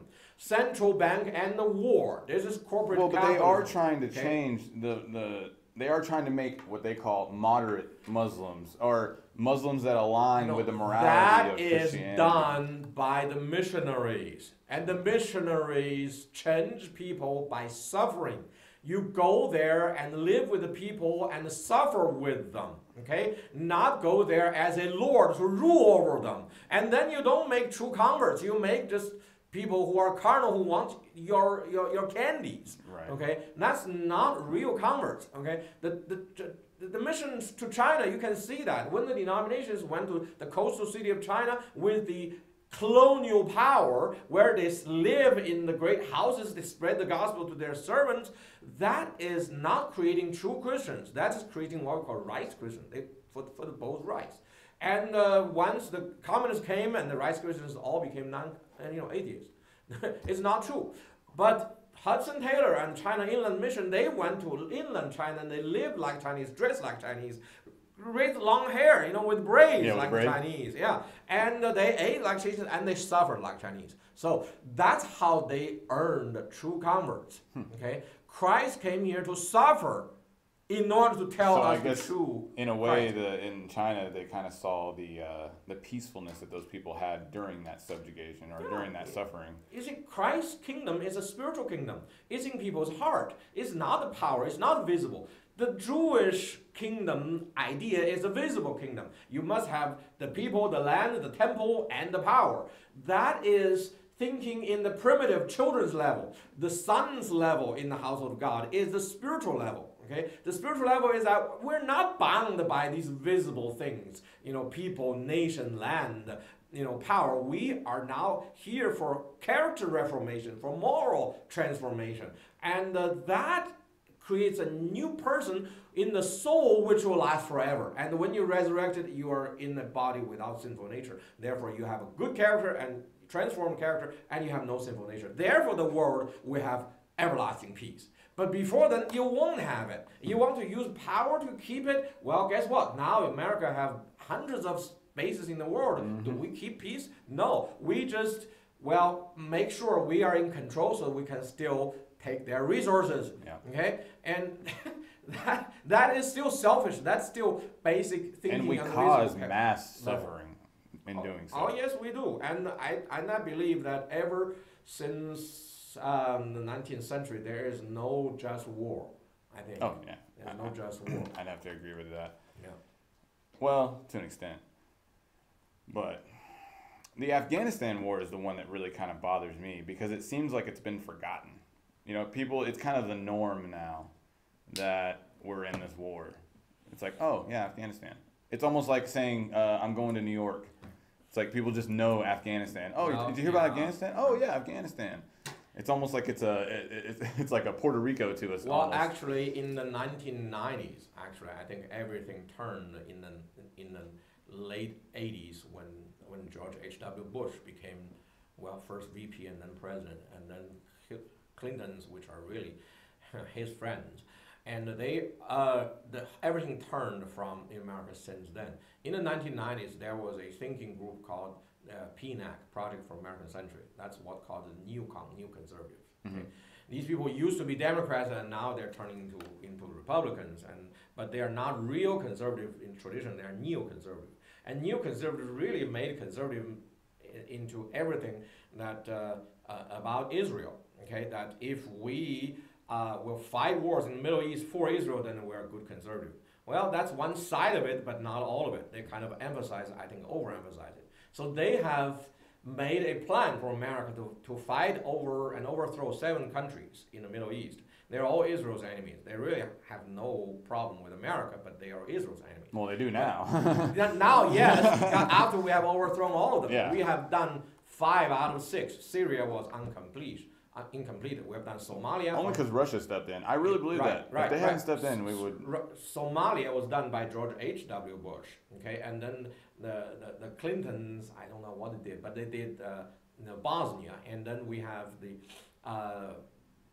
George W. Bush did Afghanistan and Iraq, and then Obama and Hillary did the Libya and Egypt, and they were incomplete with Syria. So the one more left is Iran. So should we as a country expect some type of divine vengeance on the amount of atrocities that we're causing? Because I mean, if you look at Iraq and Afghanistan, the children that are being born there now are like almost 2 and 5 have birth defects because of the depleted uranium missiles that we used. Not missiles, but the bombs. Yeah. But you know, what is our karma, or what is the just for that? First of all, you gotta understand. Actually, wars do have consequences. Okay, and sometimes if you fight a just war, these consequences are unavoidable, and you just have to say, "I'm sorry, but this happened. But let's deal with it after the war." Okay, we remove the evil power. Okay, was Saddam evil? I think, well, he was. But on the other hand, was he really a threat to the United States? I don't think so. He was probably more threat for Israel. It took us 2 days to take it. Yeah. So anyway, the problem is not that the people that we overthrow are good or bad. They're not really good. But on the other hand, it's not really a just war in the sense that they pose no threat to the United States. Right. And why are we there? That's a legitimate question. Yeah. Why are we in the Middle East fighting there for Israel? Okay, and Israel has a right to exist. Okay, I firmly believe it because I'm a believer in the Bible. The Bible says so. But on the other hand, Israel can take care of itself. Why does it let Americans to fight for them and shed our blood and use our money? We have spent trillions of dollars and down the drain, and which could have used to build our own infrastructure. Why are we there? That, I think, is overdoing. Okay, I don't see there's a point for that, but I think it's overdone. Yeah, when does it end? There's no end. Yeah. Actually, if you have the war on terror, there's always terror. Yeah. Okay, if you have a war on a certain country, yes, you can do it. Okay, but on terror, there'll always be. That's an ideal. I mean. Yeah. Therefore, we are now, ever since the Patriot Act, we are now in an endless war. Yeah. Okay, and the result is that the war has now been imported into the United States. We have become war land. Okay, the Department of Homeland Security has converted the United States into a war land where they are militarized, and they have militarized all of the police. So every United States citizen have lost their constitutional right. They can now confiscate your guns. They can jail you for any reason if you give a reason that you're a threat to national threat. Oh yeah. To national security. So yeah, if they label you a terrorist, rights are out there. This is terrible. America has stopped being America. We have now become, in a lot of sense, kind of Nazi Germany-like. Not to that extreme, but yeah, similar. Not extreme, but we're close in the direction. Okay. In the social construct. And the communist life. And especially in the way that we look at Muslim people. You know, they're just, you say Muslim and they're like, well, they got a bomb and there on are their chest. two sides in here. Again, I would say the conspirators, they work on two sides. One is that they're gonna send Americans to go there to invade Muslim country and then create these hatred for America and create these refugees and then import them into Western nations, into America and more into Europe. And the purpose actually for Europe to become Islamicized, and because European Christian culture has basically died, you know, only have 5% Christians, and then Islamicized and become anti-Semitic, okay? And make the Jews there so uncomfortable, so they will go back to Israel, okay? So that Israel may keep its democracy, but have more percentage of Jews than the Muslims. And they are behind all of this, and this is undeniable. I'm not saying that they have no reason, because they have to do this. I won't say it's undeniable. That's too far as to say it's undeniable. Well, if you really check because then you would have to disregard the fact that there is a possibility that the goal, and the goal of all humans, is to be able to live in some type of peace, obviously. But I think I really think that the ultimate goal is going to be pushing Western culture and Western morality and civility to other nations. Because when you look at the people that are in Afghanistan and other Muslim countries, there is a problem with inbreeding.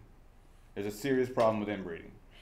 And with that comes a 10% drop, or a 10-point drop in IQ every generation that's born through inbreeding. Be careful. I mean, that's fine. You can be mad, but it's a reality.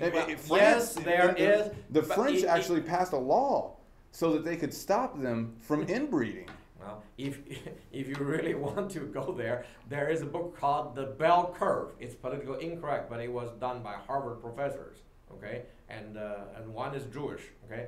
And they have discovered that there are differences in the aggregate average of IQ among people groups of races, okay? So, and see, I don't necessarily believe that. Well, it's a fact. If you want to go to that, well, it's a presumed fact. Well, but it's measured. It's a scientific Well, you can't measure that because yes, you have to measure all 6 billion people on the planet. No. You can take samples and measure. You can take samples, but yes. that's a presumed. You're still at a 95 to 98% science assurity. has gone to this part that you can be assured that That's not possible because we have people like Neil deGrasse Tyson who are there are always exceptions. Right. I don't like actually Tyson. I like Dr. Ben Carson. Okay, but yes, there are there are always exceptions. But the average aggregate is different. Okay, so the Jews, the Asians, the whites, and the blacks and Hispanics, there are differences. But also, okay? So environment, that's a fact. environment plays a part in that too. Oh, culture also plays back of it. Huge part. Yeah, because if you're only testing people from America,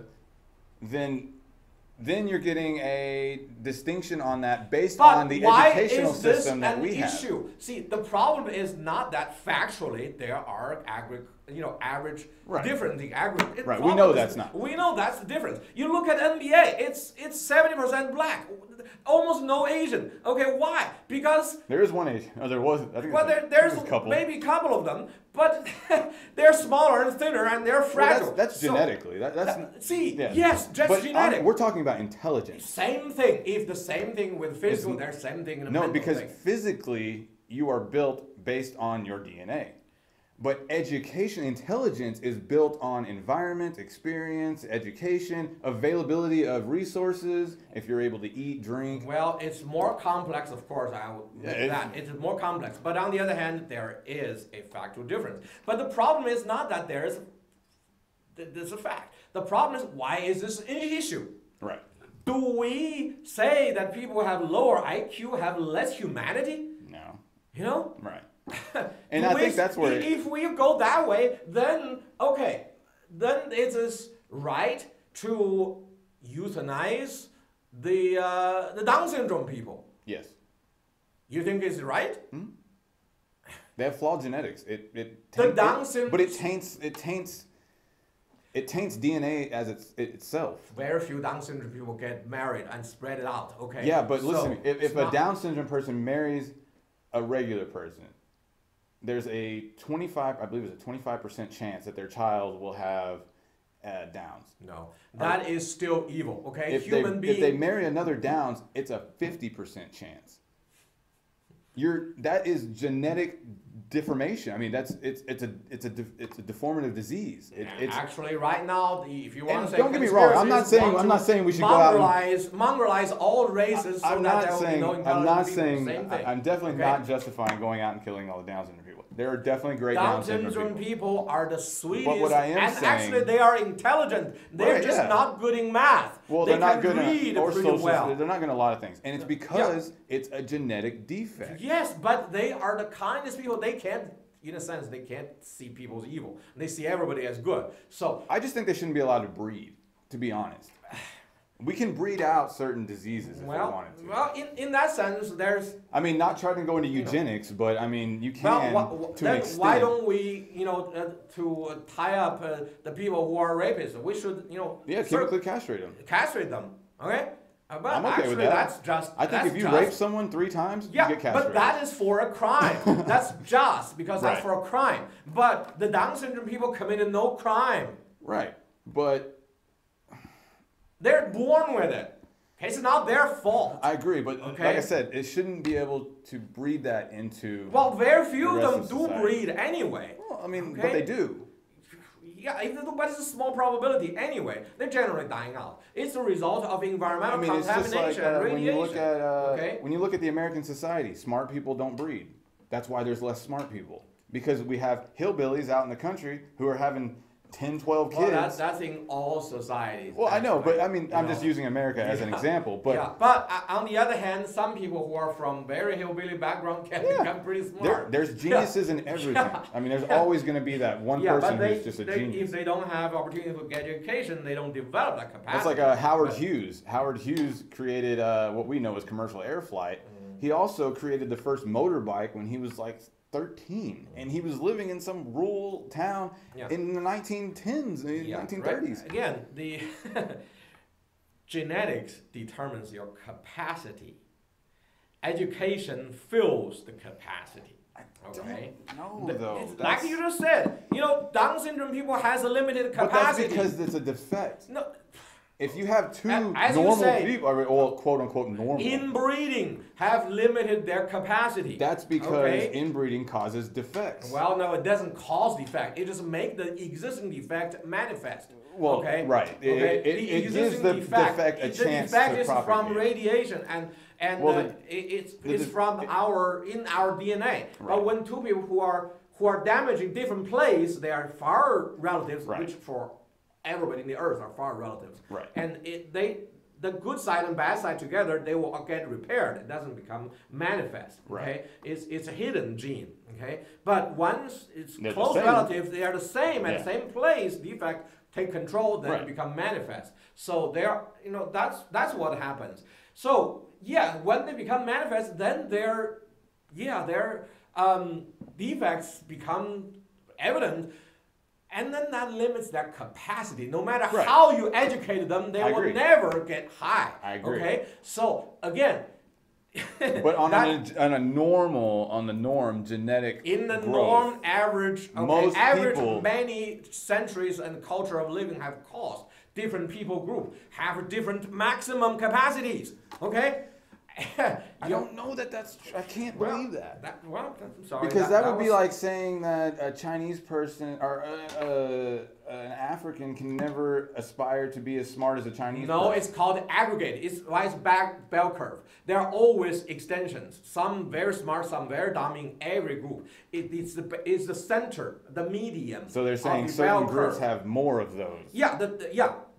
But that could be based on environment. That's not necessarily. Yes, whatever result it is, it's environment. It's not necessarily culture. Genetic. Well, but it is a fact that exists. Yes, but that's where I got mixed up because I thought you were talking about that it was genetically. Well, genetic is a part of it. It's a part of it. As you said, inbreeding and Down syndrome, they have. Yes, it's a part of it. Okay? Yeah, okay. That's a part of it, and culture is a part of it, and education is a part of it. Yeah, huge. But on the other hand, there is a factual difference on that. But the deeper question is, why is that an issue?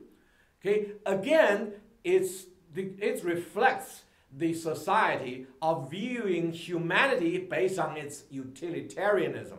Okay, how useful is he for the society? Not based on he is a human. He carries the image of God. Okay, every human who has the same human DNA have the image of God. It's noble by birth, and therefore he has a right to life.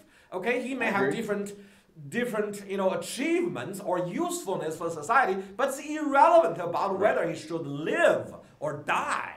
I agree, okay? But there are circumstances in which that question does need to arise, which is, for instance, here we have the state school.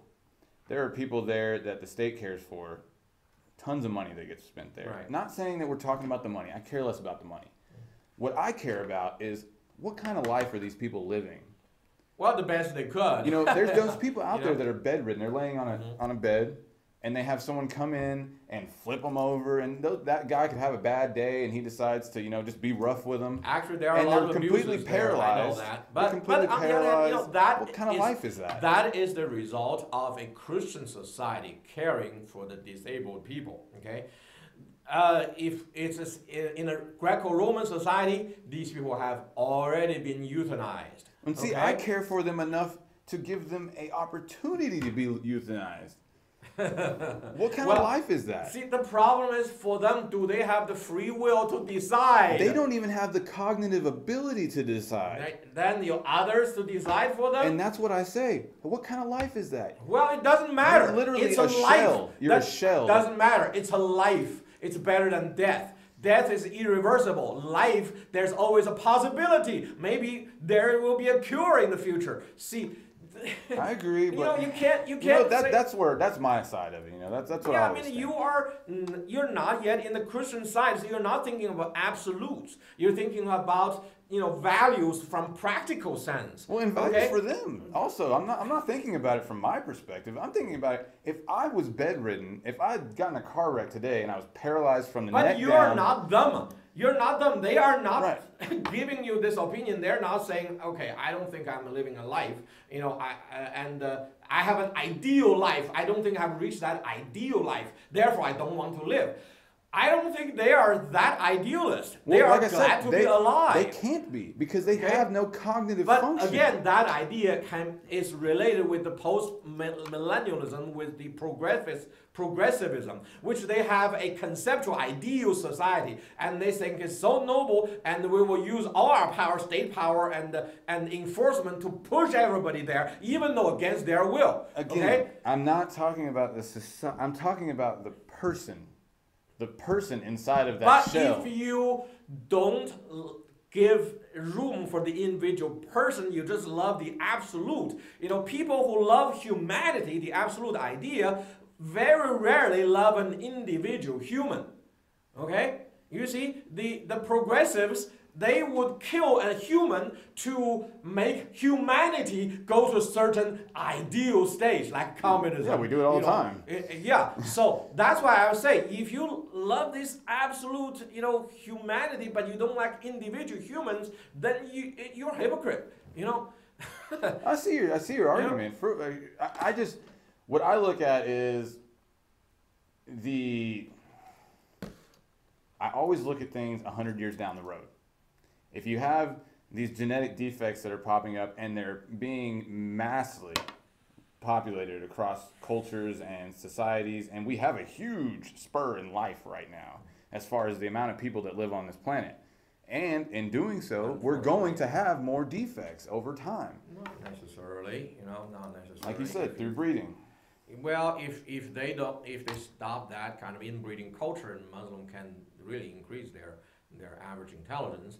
Most Chinese marry Chinese, but we're so big a population base. We're smart. We're not. Well, maybe. So, if the population. I was gonna make a joke. Bigger, okay. I was gonna say maybe one Chinese person should marry one person from every other place. Chinese persons marry Chinese persons from all around. Okay? No, I mean like Chinese people should marry people from outside of their culture, like all over the place. Well, and then unfortunately, get a new I gene think pool. in America, the Chinese guys are really in a bad situation. Chinese girls can marry the white guys mostly, And Chinese, but white girls are not interested in Chinese guys because they don't have the potential in look, big, strong. Natural selection. They're usually, smarter. But tell you guys, actually, Chinese guys, they're usually the best lovers. Okay. That's the Mexicans, So, man. I gotta take claim on that. anyway, We're lovers, okay? We're lovers. And not in the necessarily Mexican, Hispanic, macho lovers sense. It's in the sense of being tender and care and love softness and being or not and soft, soft-heartedness, I would say. Soft heart and long-term consideration and the ability to support. Okay, so in that sense, I'm gonna advocate for the Asian guys. I'm married. I married a fellow Chinese, and I love my wife, and I have a good life. Okay, right. But I see a lot of the Chinese Americans, I think, struggling. Yeah, the guys are struggling to find a mate because the girls like to marry with white people. And I think it's also culture too, because of the, like I said, with my generation especially, the hip hop culture, the social media culture, and most Chinese students, they come from a family like background, like your kids, they want to go and do something, so they're working hard to get there, for the most part. And that's not attractive whenever the whole thing that the society wants or thinks that is attractive is drinking and partying and spending money. Again, goes to the conspirators. The conspirators want to promote the macho physical strength, not the intelligence. Okay. So in the society, in the schools, they never say this is a competition and the winner of these writing competition gets glory. They don't do that. The sports people get the glory. But the sports people, how many NBA players are there earning big money? 400 something. There's not that many. Okay, but you need a lot more engineers. And teachers who will actually have stable life. And but again, I would say it's conspirators who purposefully did this to distort the society. I would say it's Okay, Hollywood and media. Hold on. It is they're that. united together. Don't get me wrong. It is that, but also it is humanistic to look for the strong. Oh yeah, but especially for a woman. That not saying that I know what women think, but that's always been the rule. A female deer is not going to mate with a male buck that is missing a horn. Yeah. She's going to mate with the one with the biggest. You do look for the strong and the healthy. Okay, that's right. Okay, but these days you also have to look for the smart ones who can make a good living, and also the gentle ones who can take care of you and not just use you and abuse you and throw you away. See, that is the misconception. Girls are the ones who are supposed to say no until she finds the one who loves her. Okay, but this culture has made American girls now it's easy people, and that has destroyed their lives. Okay, and guess what? If you give sex before marriage, you're not gonna have marriage. Okay, guys want sex first. Okay, if they have sex, if you can have free milk, why do you raise a cow? Okay, that's just plain truth. Okay, yeah, see, I was actually talking about that this morning. You gotta preserve your, virginity or not, your purity. Okay, your self-dignity. Or at least some extent of it. Your dignity. Okay, and just for your own life. But again, that's the conspirators who want to make the people easy women and then lose their dignity, and they have no hope of life and no good life and no good children. Depopulation, okay, and mongrelization. That's the exact opposite of depopulation, though, because of the lack of the kind of form of education. Depopulation of the good, smart, and independent people, and create dependent people who will do nothing but vote for the benefactors. Right. Okay, but they have no job. They are actually slaves with one job, voting. Okay. I agree to an extent, but I don't believe that there is a group of people behind it all.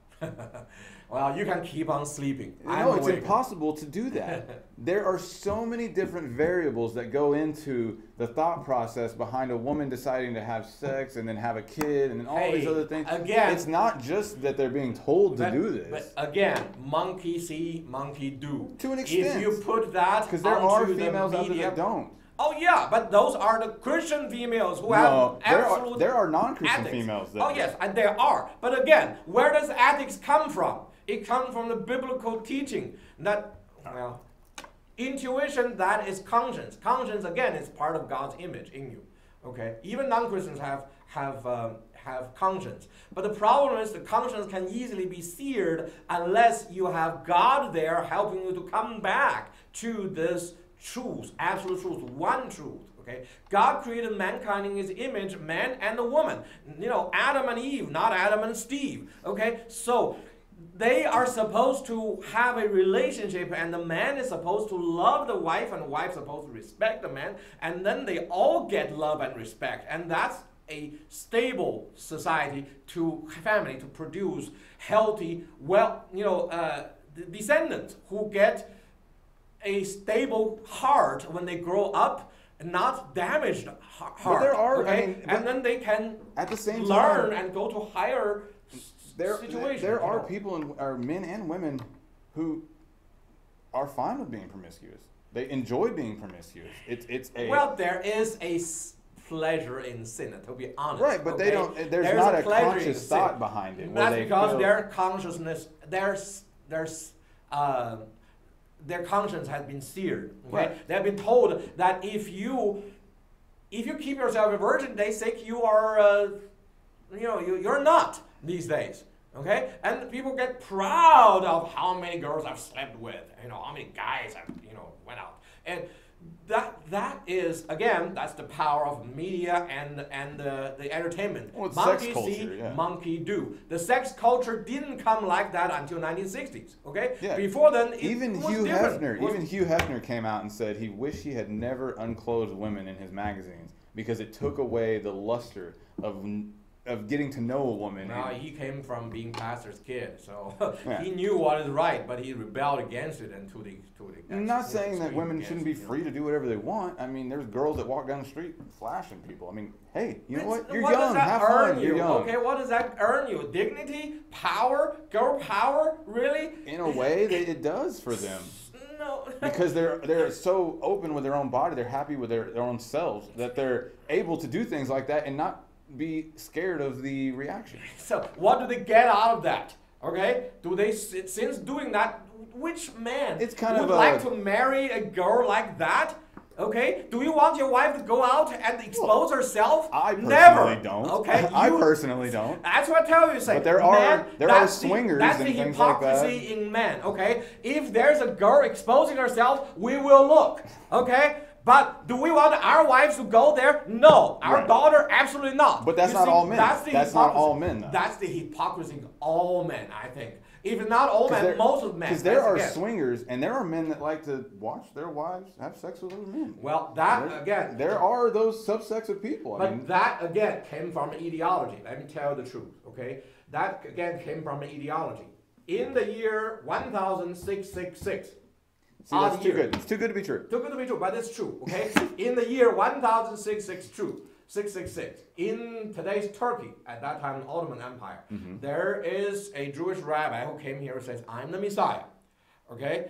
And the king is already here. His name is Sabbatai Zevi, okay? And he says, I'm the Messiah, and half of the world Jew believed in him, okay?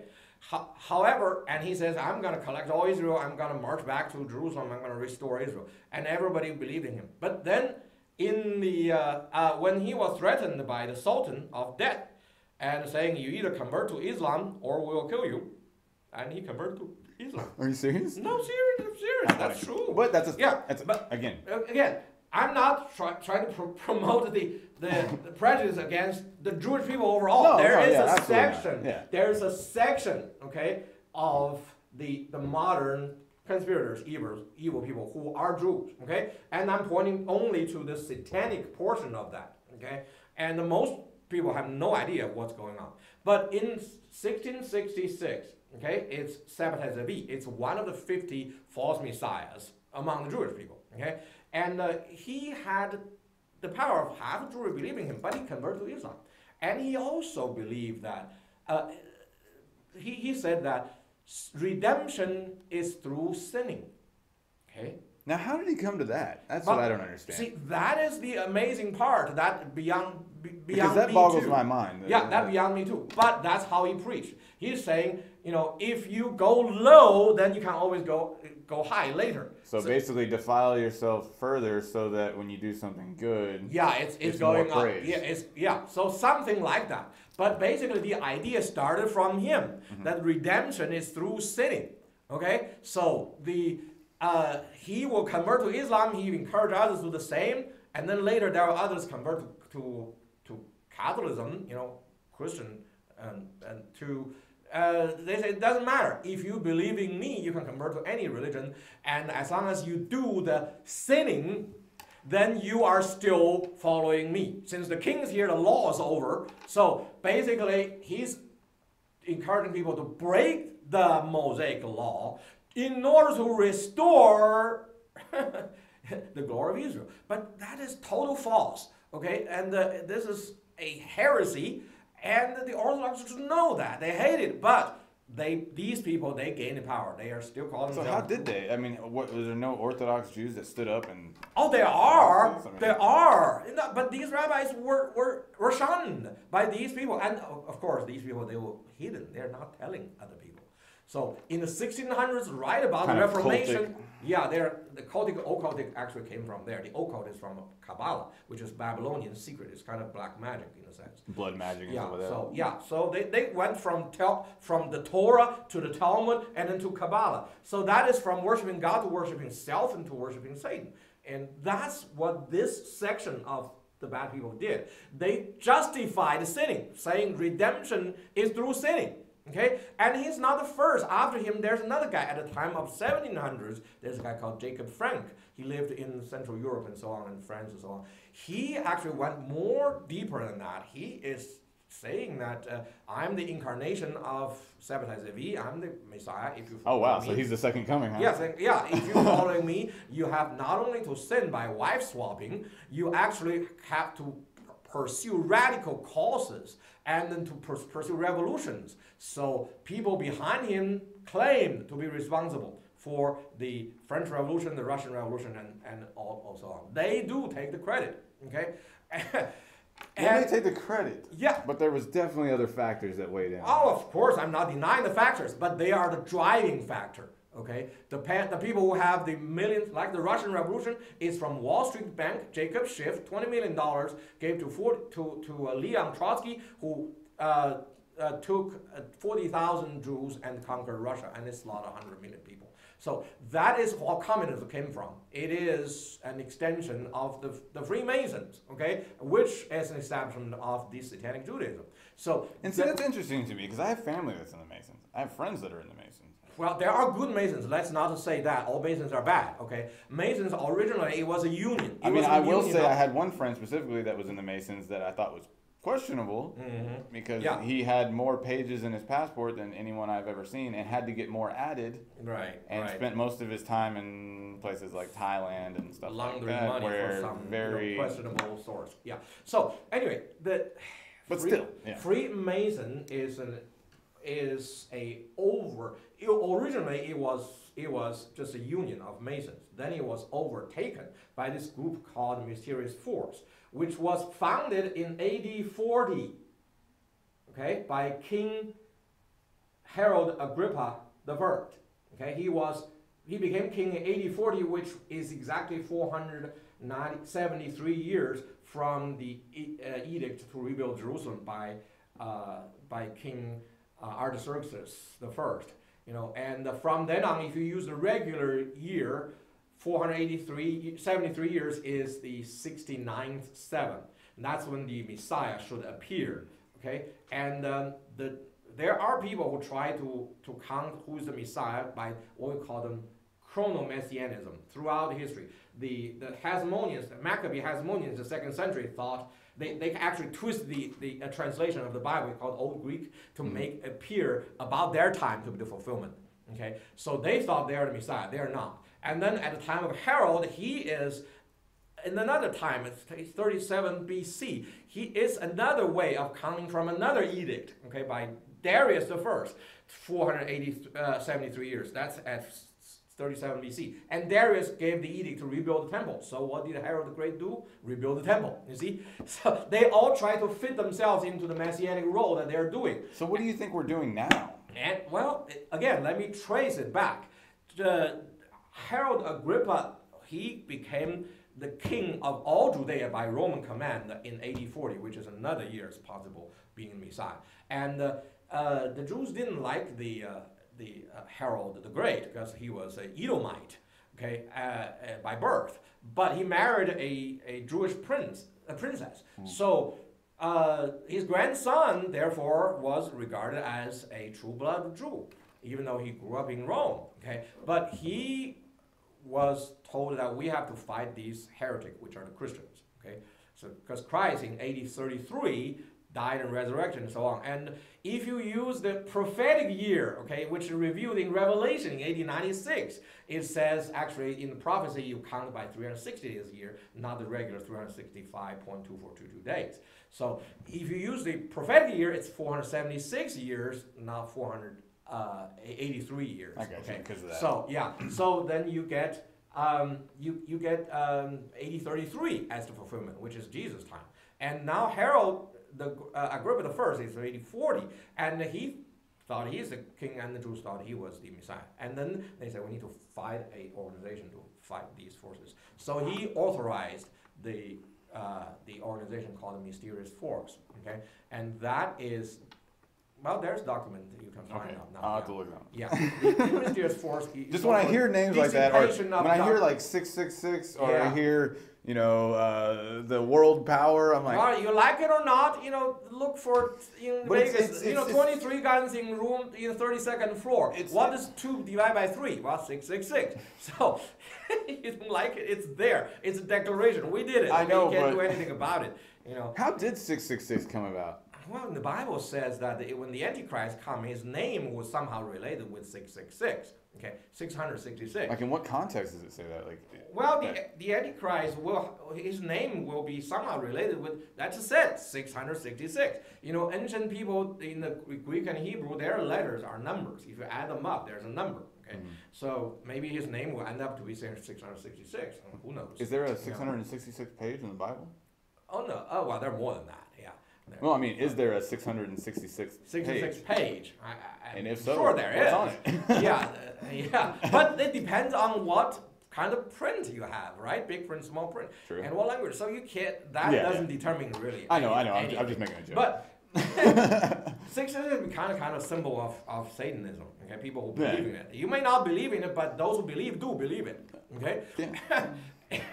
And, yeah, I had a friend in high school when I used to skateboard, and he decided to get a tattoo of 666 right here. And even though I don't believe in it, I still thought it was stupid to do. It's stupid and weird, ignorant. and it's detrimental for himself. Absolutely. You know, guess what? Satan gives you what you want now in this world, but he robs your soul for eternity. So it's no good. Anyway, and also he is the one who's use and abuse and then throw away. He doesn't care if you get destroyed later. So what are these people saying? Okay, well, I want the pleasure now. I want the heaven now and the hell later. Right, Instead of the hell now and the heaven later. Basically, it's what they're choosing. They want their heaven now, which is kind of a sex, money, power, and so on, and then they'll throw away the eternity. Okay, which hell later they don't care. Okay? They just want it now. That's kind of like someone robbing a bank and killing someone and spending the rest of their life in prison for $20. Right, but they think I might. Yeah, I might get $1,000. Yeah. See, that's all false hope. Okay, Yeah. but anyway, the Mysterious Force was a Jewish organization. Okay, and it passed by generations throughout the ages. And in the Middle Ages, the Jews were kind of shunned by Christians, and then there was another force joined in, the Khazarians from the east side. They joined in the Ashkenazi Jews. So most of the Ashkenazi are not Semitic in blood, but they are Khazarian. Khazarian is it's Japhetic, but it's a white people's blood. Okay, so they're not Semitic as Palestinians and so on. So the Sephardic Jews are truly descendants of Abraham, Isaac, and Jacob, but most Ashkenazis are not. Okay, they're Khazarians. But at the time of Jesus, since the Edomites joined the Jews because they have been forced to convert by the Hasmoneans, because they thought we're the Messiah, let's conquer the kingdom. They conquered the Edomites and forced them circumcised, become Jews. They forced them to circumcise? Circumcised, right. So they become Jews. So that's how Herod, an Edomite, became a king of the Jews. Because he was circumcised, he became a Jew. And then he was appointed by Roman to become a Jewish Well, king. hey, man, if you're willing to do that, I'll let you in the group. Yeah, and who says that Judaism don't proselyte? They do proselyte, and they actually trying to conquer, force circumcision, make them into Jews. And that's what Jesus is trying here to fight against. The Pharisees are in that side, thinking in a physical way, restoring Israel's glory is become to have a David-like king to conquer nations and force everybody to circumcise, become Jews, or become second-class citizens. Okay, but Jesus is saying, no, the kingdom of God actually is a spiritual kingdom, which transcends the nations. There's no division of nation, ethnicity in Christ. Everybody is equal. And here and here. Yeah, see, that theory is good news for the non-Jews, who want God, okay? Because now we're accepted despite our background, okay? Right. But for the Jews, it was kind of like a deprivation of privilege. That's contradictory. Not contradiction, this is deprivation of their existing privilege. They used to be the first nation, now there's one of the many. So they don't like it. That's why they killed Jesus, because Jesus robbed them their privilege, okay? And Herod Agrippa I wants to keep that force. He lived only 3 years because he accepted people calling him God, and then God sent a worm to bite him, and he died of allergy. Immediate death. He died of an allergic reaction? Yeah, to a worm bite. I was allergic to to Boy, worm that would bite, sure so. make you think it was God if it was something that small. Yeah, I mean, he was so great. Why are you afraid of a worm? How crazy. So he's not God, definitely. It's a kind of a sarcasm, I guess. Yeah, that's what I was trying to think. If people call him God, he said, yeah, okay, well, fire ants, something, and then he died. So, wow. But that group, mysterious force, goes on, and then they use secret ways to ferment powers to rise up against Christians. So the Edomites is kind of like the 13th tribe of the Jews. Then the Nazarenes is kind of like the 14th tribe of the Jews. And they, in the east, they were kind of shunned, and then made into the west, and they were accepted. And they're fine. In Germany, they lived pretty well. But once they got into England, and the English Revolution was supported by the Jewish bankers, and they got. And what evidence do we have of that? Oh, we have solid evidence. We know. But I mean, what evidence do we have of that? Do we have bank transactions? Do we have records of the people that were paid? I mean, because that's the problem that I have when people make these assumptions in history, in deep history, because you don't have the pieces of paper that said, I paid you this and you gave me this. Well, actually, how about that? We have the edict from William of Orange, who was sent from Holland, raised an army, of course, from borrowed money from the banks, okay? He was sent to England, and then he gave an edict to have a central bank for England run by the Rothschilds. That edict is still there. Okay, I have to look into that, but still, okay. That doesn't, it doesn't explain how you get to the point that they controlled all of the money. No, they don't control all the money, but they control the majority of the big amount of money, okay? And they were the ones who lent to kings on both sides of conflict. That's how they make money, okay? The Rothschilds really means red shield. That's the kind of adopted name. Originally, it was Meyer, okay? Bauer, okay? Meyer. This father had 5 sons. He was a banker in Germany, and he sent his 5 sons to live in 5 countries in Europe. Okay, France, England, and Italy, and Germany, and Holland, etc. It's spread out. And when there were conflicts, they will lend money, the different sons to different sides, and they all make money. Okay, and the English Revolution is really. So it's almost a corporate mentality, but in it's a corporation. And everything is behind the scenes, but just on a family level versus an actual business. It's a family. Level. It's a family who makes big money, and they make the biggest money. Okay, they started the English Revolution because there was conflict between Catholics and Protestant in England, and And then, you know, Henry VIII, he started the Reformation not because of doctrine, but because he wants a divorce, right? And the Pope wouldn't grant it because, not because he wouldn't grant it, but because that his big supporter now Catherine? Catherine, his wife, the wife is Catherine, Catherine's nephew was was now the king of the Holy Roman Empire, who is behind the Pope now. So that's why the Pope couldn't do that. And therefore, you know, that's the King of Spain, you know. Yeah. So Henry desperately wanted a male heir, so he divorced his wife, you know, married Anne Boleyn and about 6 wives. And he was actually really a tyrant and a monster. And oh yeah, he killed 3 of his wives. Yeah. But at the end, I think, you know, they're swaying. You know, he is kind of the nominal Protestant, actual Catholic, and his son Edward VI went to the truly Protestant and extreme Protestant. They robbed the monasteries of the Catholic.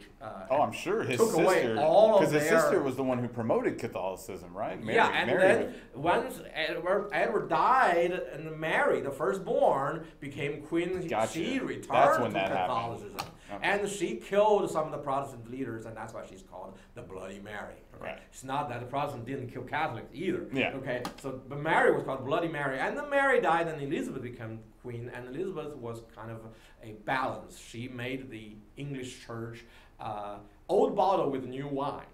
Okay, so it kept the Catholic form and without the persecution. Yeah, but without the persecution, without the Inquisition, and then they put the theology, Protestant theology of salvation by faith alone and Scripture alone in there. However, the church is still Anglican church, it's the state church with the head as the ones who are on the throne. But the one who's on the throne later became kind of nominal head, because later there was a conflict when Elizabeth died. There's no heir, so he has to make one of his cousins from Scotland come over, who's King James the First for England. You know, James the fourth for Scotland. But anyway, he was King James the First, and then there's Charles, but Charles was killed by the Puritans, who really want to totally make England, you know, They actually Protestant. killed the king. That's regicide, okay, the killing of the king. That's the English Revolution. That Oliver Cromwell was supported by the Jewish money, okay, because he allowed the Jews back in. Before him, the Jews were banned from England, but Oliver allowed Jews back in. Well, that's a fact, okay. And Oliver Cromwell allowed Jews back in. And he killed the king, but he couldn't keep stability, so he restored the king. Okay, Charles II, and then James II. James II was a Catholic because he grew up in France. And that makes the English Protestants very mad, so they try to get rid of him. And that's how they raised up the William of Orange from kind of Orange County in Holland. And he was a cousin, and he came in and supported by bankers' money and took over England. That's called the Glorious Revolution, 1688. Okay, so in those, remember 1666 was the false Messiah time. Okay, 1651, I think that's the end of the English Revolution, and then 1649 is the killing of the king, and then 1688, that's the Glorious Revolution. From then on, England had a central bank called the Bank of England, which really has nothing to do with the government. It was a private bank. It's run by the English Rothschilds. Okay, and then the government became the most stable in the whole world. Okay, because it became more and more richer and powerful, and then it evolved into the Anglo-American empire. But anyway, they did not lose its power. Even America take now more the formal power, but actually England still have the leadership. Okay, because the bankers' head are still in London. Okay, so London, Vatican, and Washington D.C. is kind of a triad. It is funny that the Vatican is still such a pool in this world. Oh yeah, Vatican. I don't understand that. Really. I don't fully understand. Well, I guess there's just a lot of Catholics. So. Catholic is a big number. Yeah. And the former Roman Empire, it didn't really die. It just fragmented and split out and morphed into many shapes. Okay, so I think right now kind of leadership is the Anglo-American Empire because we have hundreds of bases around the world keeping the peace, world's banker, world's policeman, but Vatican is still kind of a spiritual leader behind all of this. So where did the Eastern Roman Empire go to? Is that Russia? Did it run into? No, at first it was in Greece, in today's Constantinople, in today's Istanbul, today's Turkey. Okay, so Eastern Roman Empire basically is in Greece and Turkey, in that area. Oh, that's right across the border to Russia. So yeah, it's pretty close. Yeah, right. But the Eastern Roman Empire was called the Byzantine Empire by the historians, although they always called themselves the Romans. Okay. They called themselves Romans. They actually spoke Latin for hundreds of years until they turned into Greek. Okay? And the Western historians are very pro-West and ignorant of the East. So we kind of ignored and despised a lot of the virtues of the Eastern Roman Empire. It lasted for 1,000 more years than the one in the West. Wow. Why? Because it kept two principles. Number one, in Christ, there's no division of races or nations, okay? And in Rome, there is one empire, one Christian empire, uniting all the nations, okay? So, Eastern Roman Empire always chose the best, most experienced, able man to be emperor. It's not by bloodline. Gotcha. Okay? They never chose their son. They always chose, the great general, the great administrator, the great, governor, and to be the emperor. So they governed very well. Yeah. Okay, and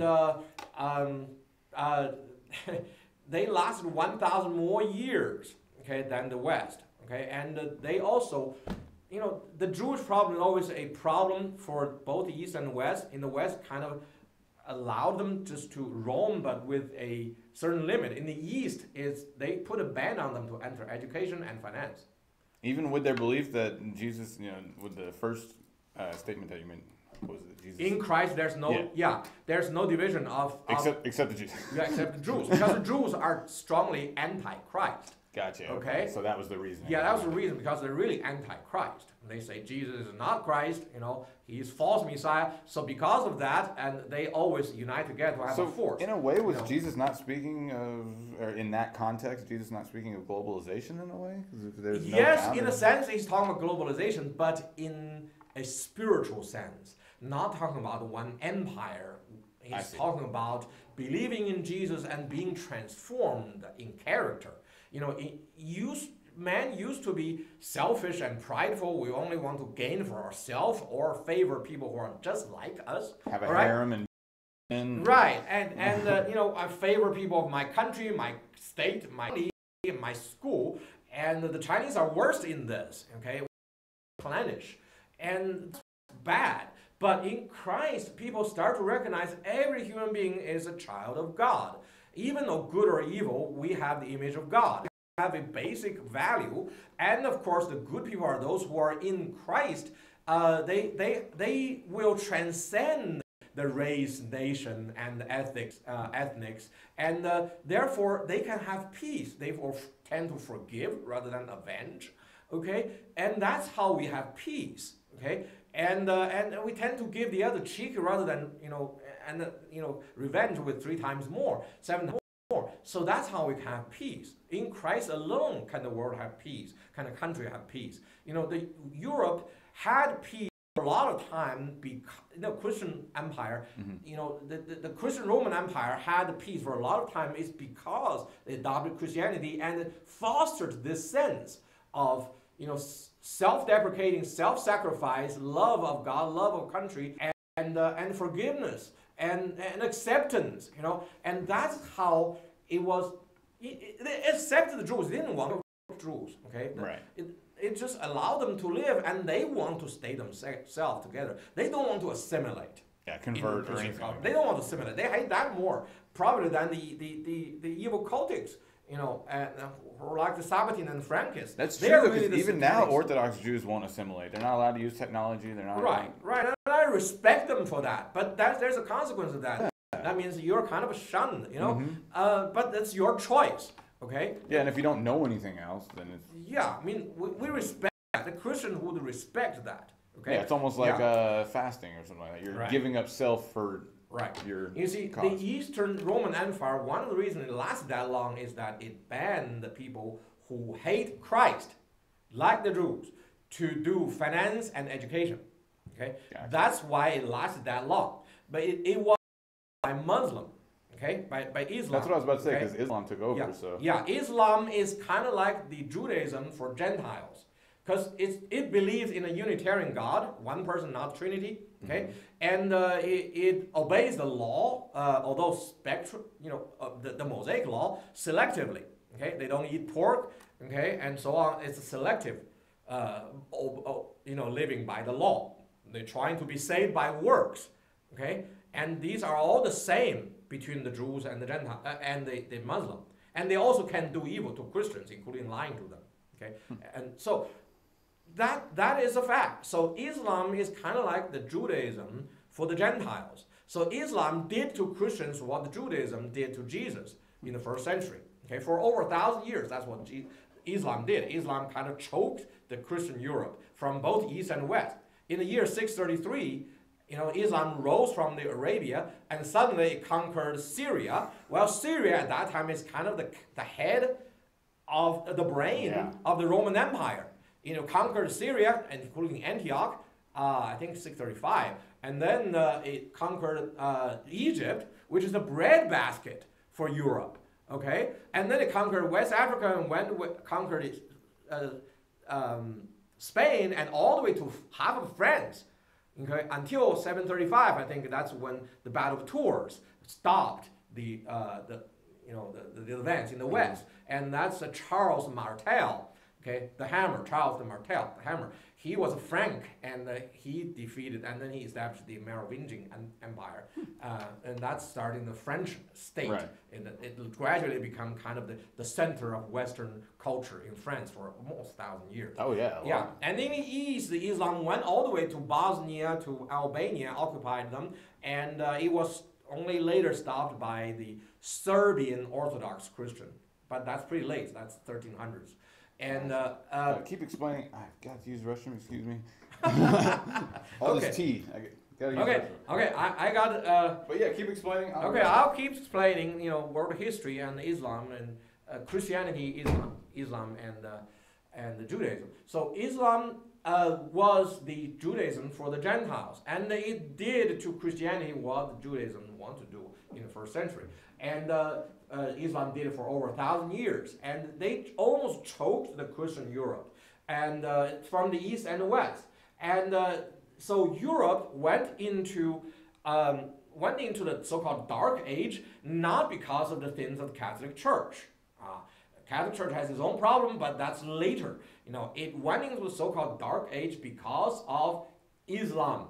Okay, because if you don't have your brain, your intellectual center, in Antioch, you don't have your breadbasket, as in Egypt, and you don't have trade. You see, in Rome, the real highway is the seaports in the Mediterranean Sea. They go, in a few miles of port. So everything in Roman Empire, which is around the Mediterranean Sea, everything is transported, by ship. Islam, they not only took away, let me repeat, not only took away the brain and the breadbasket of Christian Europe, they also shut off trade in the Mediterranean Sea. Okay, Mediterranean Sea was actually the highway system. Yeah, huge trade route. Yeah, the traffic of most of Europe, the Roman Empire, which is around the Mediterranean Sea, that most of the traffic and the transport of goods are through the seaports. Okay, they have every few miles they have a port, so the ship go from one to one to one. That's how it goes. Okay, and when you shut down your highway, think about America now, shut down all highways. Okay, yeah. And Walmart will never have support, and we're all starving. So that's why Europe had so much problem. Okay, the Christian Roman Empire actually did a good job in trying to maintaining peace. It transferred east because Constantine, in the year, I think 330, he transferred the capital from Rome to Constantinople, formerly Byzantium, and he's trying to build a Christian capital there. He became Christian in year 312, when he was a weak, he was one of the 4 emperors of the Roman. At that time, the Roman Empire was divided by separate courts, not because of a divided empire, but because of administration. They have the Eastern Roman Empire just for administrative purpose. Okay, they have on the each side they have a Caesar. They have Augustus, which is the top emperor, and they have a Caesar, which is kind of a sub-emperor, kind of like president, vice president. Yeah. Okay, and but they had war. So when he was the Western, I think Caesar, not his father was the Augustus, and then he defeated the Eastern Augustus and Maximilian, and he was a weaker one. He defeated a bigger one. So at that time, he wasn't a Christian, but he saw many of the Christian soldiers have good ethics. So he prayed to this Christian God. He says, if you let me win, I'll believe you. And he had a dream. In the dream, he saw a vision. In the vision is a shield. On the shield, cross. And it says Kai and Rho. Kai and Rho is Christ. Okay, it's because let me see. Kai is the X in Greek. Okay, and Rho is the R. Rho is kind of like a circle with a line down. That's Rho. Okay, so Kai and Rho means Christ. The first two letters, Christ. And he says, put this on your shield, I'll give you victory. Okay, so he called his soldiers, says, draw that on your shield, and he fought and he won miraculously. Much smaller force defeated bigger force. So he started to believe, wow, maybe the Christian God is real. So he didn't immediately become true Christian, but he always, I think, favored the Christian God, and gradually he grew. His faith grew, and I think he became true Christian, but he was kind of misled by the Arians, who are not Trinitarian but Unitarians, and he tried to balance them. But he started a conference. It's called Nicene Conference in 325. I feel like I've heard that. Nicene or Nicaea, yeah, and he called 300 bishops who were formerly fugitives. He called them together, and they had a conference where they affirmed Trinitarianism and condemned Arianism, which is Unitarianism, and that's how the church get unity, because he wants to unite his church. He see, we citizens are good Christians, they would be good citizens, okay, and he wants people to become Christians, but he won't force. I think that proves he's a true Christian. He played fair between the pagans and the Christians. Right. He appointed generals and the governors, I think about equal. Actually, in the beginning, more pagans than Christians, and gradually more Christians. But he played fair between them. So in that sense, he never forced it down people's throat. In that sense, that reflects Christian character. It's not like the progressives, who are morally concerned but theological liberal, but they are forcing people down the throat. That would not generate true converts. Right. Okay? True converts through life-to-life interaction and actually a lot of times suffering together. Okay, that is when true Christians are born. Okay, not through power, forced conversion. Okay, not ceremonialism. Okay, it's not that ceremony has no place, but it doesn't guarantee it. So anyway, Constantine, he grew in his faith, and in his lifetime, he never got baptized until the day he died, because he kind of believed in the theology that if I get baptized, that means all my sin before have been washed. But what about the later one? He didn't know how, and he thought, if I'm the emperor, I have to kill people. I sin. So I will not be baptized until the day I baptized. So he didn't want to disgrace God. Right. So in a sense, it's kind of because of fear of God, but it's kind of wrong theology, though. Christ paid for all the sins of all people, and baptism is a proof of your salvation. It's the baptism is saying I'm belonging to Christ. So he believed in wrong theology, but anyway, I respect that. Okay. So Constantine, he was in name, he was, as the emperor, he was the high priest to Jupiter. He was the pagan high priest. Gotcha. Okay, he got called Pontius? Pontus? Maybe, but that name later turned into the Pope's name title. But it was high priest to the pagan god. Yeah, but he was he never sacrificed to Jupiter after he became a Christian. Okay, but he never really was in Rome either. So he didn't have to do it. Gotcha. Okay. So later in 330, he transferred the capital to Constantinople, and he built that city as a Christian city. There's no pagan sites. So he kind of cleared his acts. He tried to play fair to both of his peoples. Okay, he segregated them. Yeah, but he wants to remain a Christian religiously. He didn't force Christianity down people's throat, and he didn't declare Christianity as a national religion either. It was Theodosius, I think, in the later, I think in the 500s, I forgot. But anyway, who declared a national religion. But so Constantine, I believe he became a true believer, but it was a process, gradually. Right. Okay. And Constantinople, it was built as a Christian city, and the Roman power, the Roman knowledge, the Roman culture, the best of Rome moved to Constantinople. It's called the Second Rome.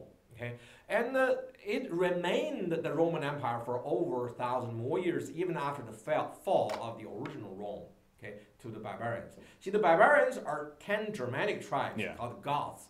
They came into the Western Roman land partly because the Romans they stopped producing. You know, the Romans kind of believe in the macho, what do you call them, stoicism. You know, we live for the country, and die is an honor for my country. And they marry late, and if they marry very young girls, and usually they don't have a good family, don't love one another, and they seldomly reproduce. And also they had the pipes to transport water. Romans are very good in building that pipe, but a lot of those were built with lead. So they were poisoned. Yeah, and basically the Romans just stopped reproducing. Wow. Okay, and then you need people, you need immigrants. And these immigrants came without invitation, okay? They want the good land in the south. They live in the very cold north, bad land for agriculture. They came into the south when the south couldn't defend itself. Well, sometimes you let them in. Yeah. And they took over. But on the other hand, they came here not to proclaim a new barbarian culture over the Romans, not to impose that. They are here trying to be civilized. Yeah. Okay? Trying to find a more They're trying to find a better life. Yeah. Yes. And what happened is that in the Western Roman Empire, the empire was gone, but the nations came in, you know, the Visigoths, the Ostrogoths, they came in, you know, Italy, Spain, France, and so on. And they all come here trying to be Romanized, okay? And who Romanized them? The Catholic Church, okay? The Roman Catholic Church was the one civilized Christian uniting force in the Western Roman Empire. They Christianized these barbarians who are at that time, most of them are Arian Christians. The Arians have reached them, okay? And they kind of easily accept that because Christ for them is kind of like a hero, Superman-like. Okay, and they believe that kind of God. So it's kind of Odin. You know? And but it's false, and God is Trinitarian, not Unitarian. So when they came in, and they didn't even know how to govern, they didn't know how to run a city. The Pope taught them, and the Pope said, okay, you also need to believe in the Trinitarian God. Okay, God is Father, Son, and Holy Spirit. So the Catholic Church did a lot of good in civilizing and Christianizing these 10 Germanic tribes. And from them came the modern Western Europe, okay?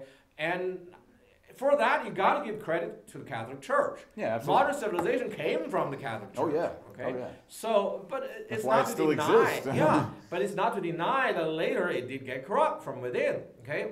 You know, in the West, because the state are from barbarian, so the church are over the state. That's what the Pope always claimed, the church is over the state.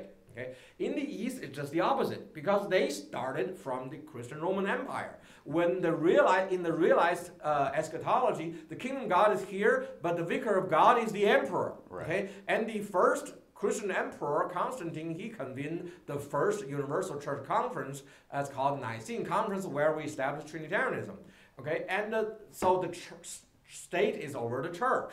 So the church always respect the emperor. The emperor will point to the patriarch of Constantinople. So that is the Eastern Church's tradition. Okay, and that when the Eastern Empire died because of the Ottoman Empire, okay, conquered Constantinople in 1453. The Russian Empire was born about a few hundred years later, and they have already accepted the Eastern Orthodox Christianity, and they declared Moscow to be the third Rome. Okay, that's why the Russian Empire was the bastion of the Eastern Orthodox Church, and until today, another major one was in Serbia and one in Bulgaria. Okay? So do the Orthodox Catholics there, and well, obviously they still answer to the Pope, I'm guessing, but how does that work if they're? No, the Eastern Orthodox, they respect the Pope, but they don't obey. Okay, that's what I knew. There was some difference there. You see, the church. It used to be uniformly one church. In the early church, the church you can divide into about 500 years, a section in 2,000 years. Okay, first 500 years is the early church. In the early church, there's no division of denominations. Okay, but in the middle church, it was about 1,000 years, 500, 1,500. Okay, till the Reformation. 590 is when Gregory I make the Catholic theology. Accumulated merits for salvation. And Marian veneration, all of those things. Okay, so but anyway, from circa 500, that's the middle church. In the middle church, in the beginning of middle churches, there's to be two denominations. One is called the Great Church, and which obeys the Chalcedonian Orthodox. The Council of Chalcedon is I think the fourth universal council, which established the doctrine about Christ. See, Trinitarianism is established in the 325 on the Nicene Conference, and about Christ, is he man or is he God? Or is it both? Okay, does he have one nature, two nature, one person, two person? Okay, does he have this division? Have a divine head and a human body, or have two person this division, two persons in one body, or he has one person, two natures, and the two natures are they mixed, or does one swallow another one? Okay, is he all divine or not human, or is it both? So wouldn't it be great to hear that philosophical debate? Well, see, the early church adopted Greek philosophy, and they have to debate these and make it clear. So they made it clear in Chalcedon that Christ is both God and man, both 100%. He has one person, not schizophrenic, not two persons. He's not divided this way, divine head, human body. He's not divided this way like two persons is schizophrenic.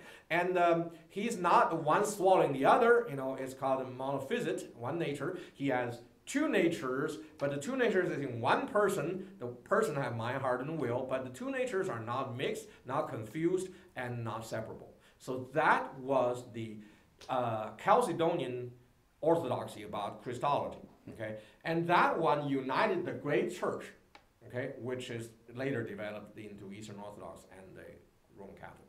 Okay, but there was a group in the Middle East that's called the Oriental Orthodox, mostly in Egypt and Syria.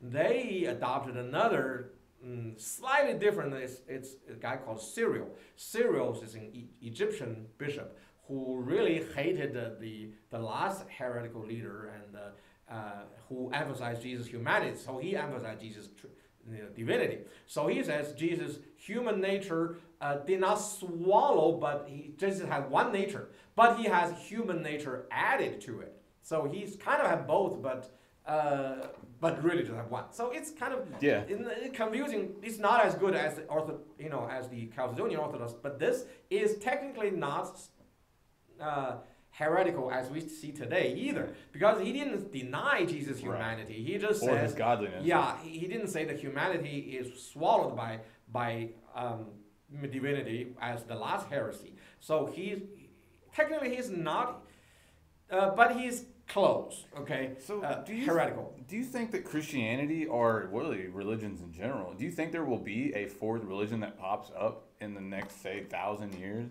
I mean, just to, obviously we can't see in the future, but if you look at the timelines in the past of these formations of these religions, is it not too much to say that eventually there will be the formation of another maybe sect of Christianity, or Christianity ever since Reformation have been in constant divisions. Let me find a file for you, which I just did. Let's see.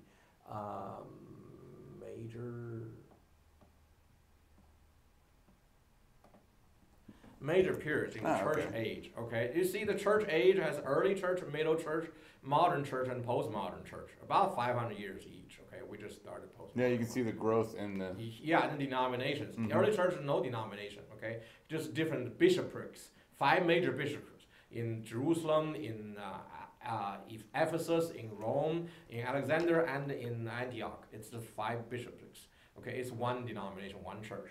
And then the Chalcedonian Orthodox kind of divide the church to have the Chalcedonian Orthodox, the great church, and the Oriental Orthodox, who are pretty soon later occupied by the Muslim. Okay, so that's why even though they were being declared, heretical by the great church, and they didn't have time to really resolve it, and nor did the great church have time to kill them because the Muslim came. Gotcha. Okay, so that's why this made this division permanent. Okay, and then in the Middle Church there was a split between the Roman Catholic and Eastern Orthodox in circa 100. It's actually technically 1054. Okay, and then in the Reformation, from the Roman Catholic came the Protestants.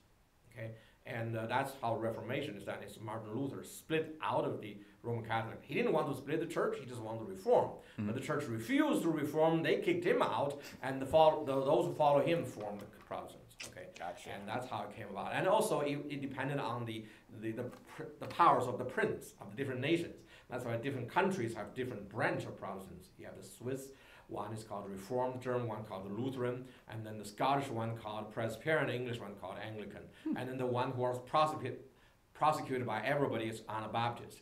Later became Baptist. Oh yeah, the Anabaptist. So, yeah, Anabaptist has a radical side. Yeah, that's what I say. That was heretical. Well, it has a heretical side, a radical side. It has a other side. It's kind of radical, but internal, And the Anabaptist has the militant side, who, right. Who was rebels, the Peasants' War. They are the millenarians. They believe millennium will come now, and we will make it. They are kind of an extreme progressivism, Gotcha. An extreme sect of Christianity. Yeah. It's progressivism, okay? Right. And in terms of the end time theology, they are, as I see, the eschatology, premillennial in the early church, then in the Roman Empire became realized eschatology. In the middle, it became the amillennial, and even with the Reform, they're still amillennial. But when the Christians start to become rich and powerful, and the missionary movement follow the colonialism, and they become post-millennial and progressive. Okay, Gotcha. And then they start to use state power to force the armored people. So do you think there will be another Christian Reformation? I hope so. I pray so. And if so, what's the outcome of that? What would be the end goal of that Reformation? Well, the Reformation never really finished, because the church had in the early church they have a new spirit, a new pure soul, a strong body, and the body crowded out the spirit and soul. And then in the middle church there's a wounded body, a twisted soul, a dying spirit. And the Reformation had a revived spirit, a maturing soul with the missionary movement. But now, suddenly, in the postmodern time, we have a carnal body. We love the flesh so much. And again, it's killing our spirit and soul. So we need a continuous Reformation to revive our spirit, to mature our soul. And we have to fight against the flesh and overcome it. And otherwise, we are dying again. So, and right now, in this end time, don't forget that the church is always under somebody's supremacy, okay? Right. The Roman supremacy we never owned the world. Somebody else owned the world. Yeah. The Rome owned the world in the early church, and then from 632, it was the Islamic supremacy over Europe, all the way until 1683, the siege of Vienna, when it failed. That is when it turned into the Judaic supremacy. Okay? Because during that time, don't forget, the English Civil War was financed by the Jewish bankers, and they killed the king, and then they established another king, William of Orange, who gave the central bank position to the Rothschilds. Okay? That's the beginning of the Judaic supremacy. And all later the world was pushed by a branch of Sabbatean, Frankish, Satanic, Judaic bankers, their goal is to push the Antichrist to rule the world in Jerusalem. Okay, and that's what's happening. Everything is toward that. The church, knowing or not, we have been either a complex or just a useful tool. Okay, and America has been used for that all during that 1600. Okay, the Reformation started from 1517 when Martin Luther mailed the 95 Theses. It had a lot of conflicts and wars, and there was a 30-year war which ended in 1648. It's called the Peace of Westphalia. That's when Europe was divided. It's a stalemate. Nobody won. Okay, they stopped wanting to kill each other. So they decided to stop. The Catholics keep the Southern Europe. The Protestants keep the Northern Europe. Okay, and so you have, Italy, France, and Spain as Catholic. Gotcha. And you have, half of Germany is half and half. Okay, and then you have the Scandinavia, Holland, Denmark, and England as Protestant. So that's how it was divided. Okay, it's the result of Westphalia War. But that's not the end, because pretty soon England has the Civil War, because the Oliver Cromwell, the Puritans, who are post-millennial and progressive, want to impose Protestantism over the Catholics. Okay, it was a tyranny. Okay, it was a Puritan tyranny. They killed the king who was a legitimate king. That was regicide. It's never justified. Charles I. It was trumped up charge of treason. How can a king have treason against his own country? Right. That was not justified. But Oliver was the one who allowed the Jews back in the country. Okay, and Oliver Cromwell. And after that, they had another Gaulish Revolution, which is kind of a small war, and then it was stabilized. Ever since then, the English system is civilized. Why? Because the banks are controlling the throne. Okay, actually, in England, when you say the throne, you're talking about the city of London, which is the banking district.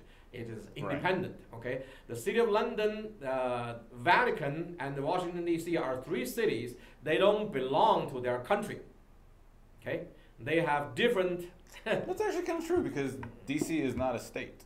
This is not a state. That's why it doesn't belong to this country. It has its own jurisdiction. It is a corporation, and it actually incorporated the United States as a new corporation. When you see all capitalized United States of America, that's a corporation. That's in the 1867, the organic Constitution. That replaced the original Constitution. Everything else is a show. Dude, what? Yeah.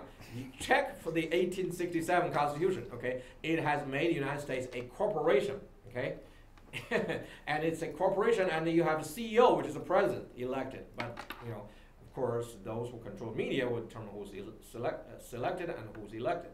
So the people think they are in control. Well, they are not really in control. No, okay? So the bankers are really in control. They're not even really in control of their own minds. Central bank. It's a central bank is not same from a national bank. Okay, national bank is owned by the government.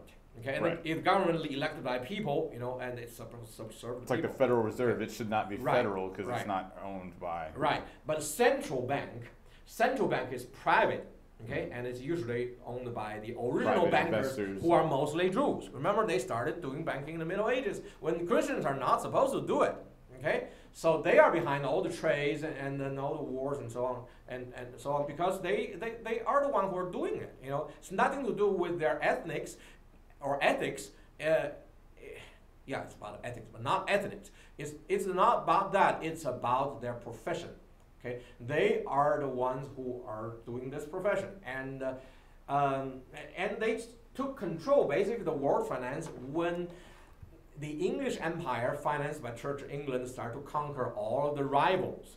Okay, and they defeated the Spanish, and at first in the 1600s, then in the 1800s, and I think it's 1809 or something. That's the Battle of Trafalgar, and then they really eliminated the Spanish Armada.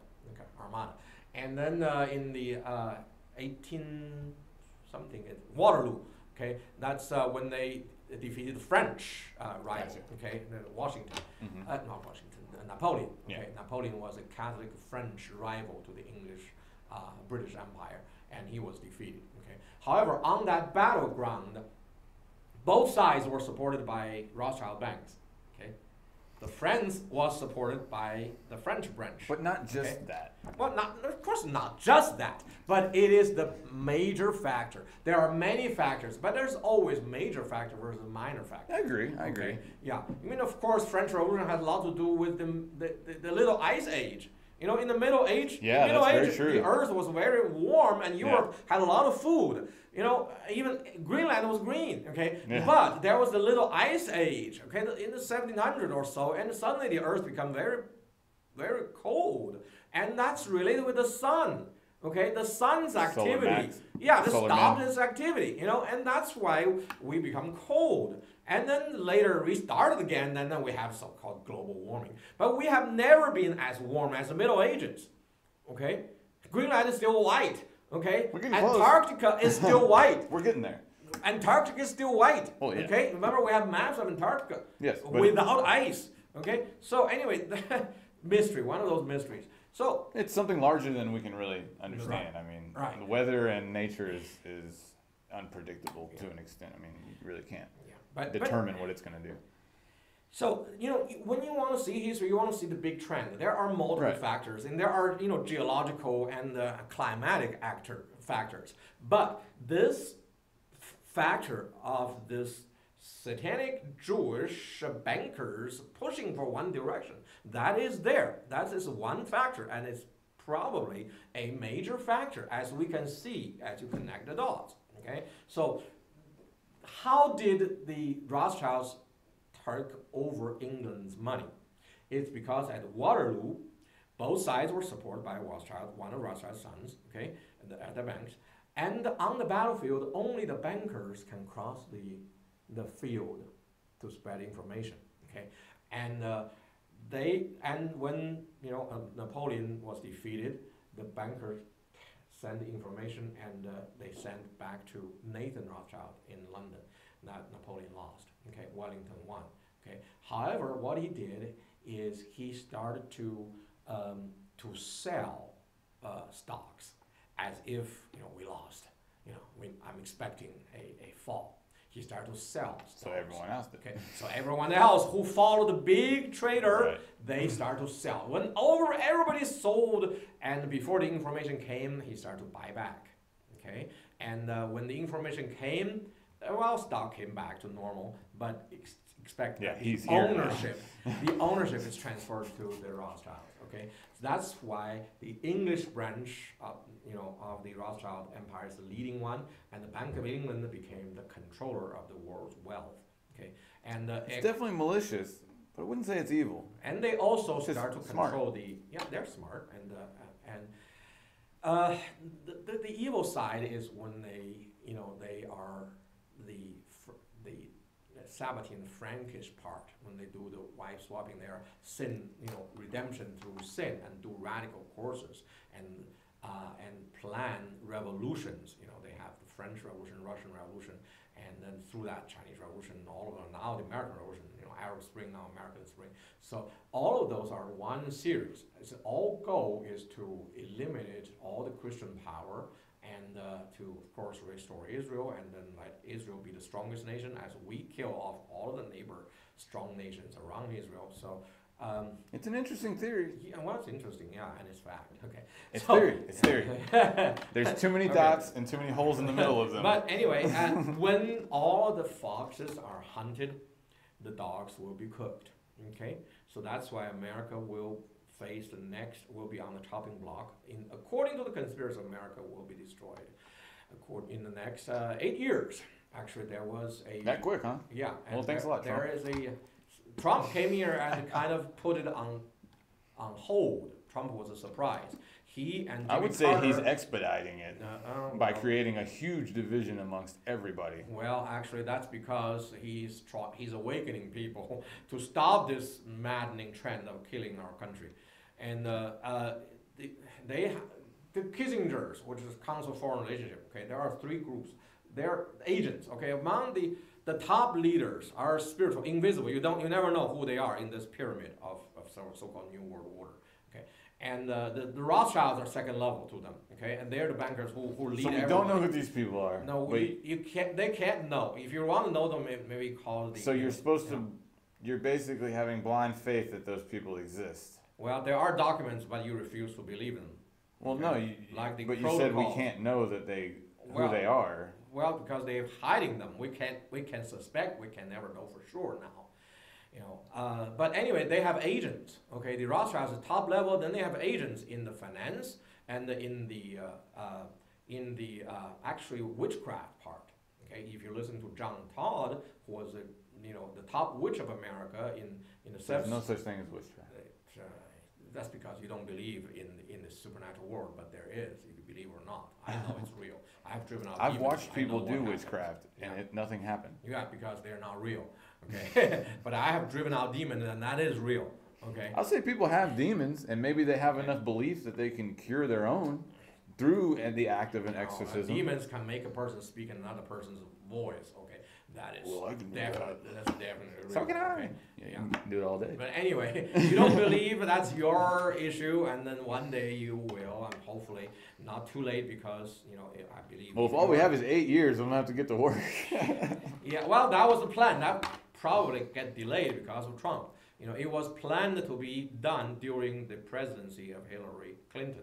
America's population is supposed to drop to about 20%. That's what I don't understand. Okay. This is another part of this conspiracy that I don't understand. Yeah. If the goal is to lower the global population, why are we not messing with China or India or Well, the U.S. only has 300 million people. That's true, but if you want to do evil in the world, you have to get rid of the police first.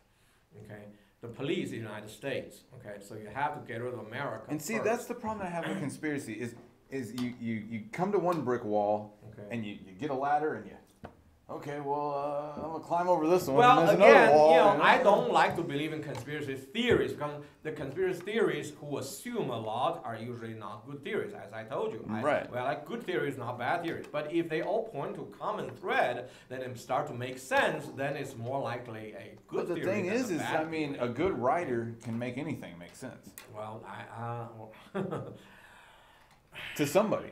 It may not be to you, but maybe. to somebody. Well, I guess Make that's true. That's why so many illusions are created by good writers who are not based on reality. Right. But I'm based on Look at real history. Scientology. Yeah, yeah. But I am seeing things through real history, Right. Not through literature. Well, literature. But did have a there problem is with my, sections in there that you're filling with information you're getting from sources who say they came across this information in this. You see, my odd, knowledge roundabout about way. Judaism, especially the evil side of it, is not from the Gentiles. It's from the Jews, the Orthodox Jews themselves. Okay, so I'm as a evangelical Christian, we can never hate the Jewish people, because Right. from Jewish people came our Lord and came. But if they're our holy working book. so hard to So, destroy, yeah, the the problem world, is when some then from them wouldn't are trying Jesus to kill himself us. stand up and Well, say, Jesus "This actually is did enough"? stand up.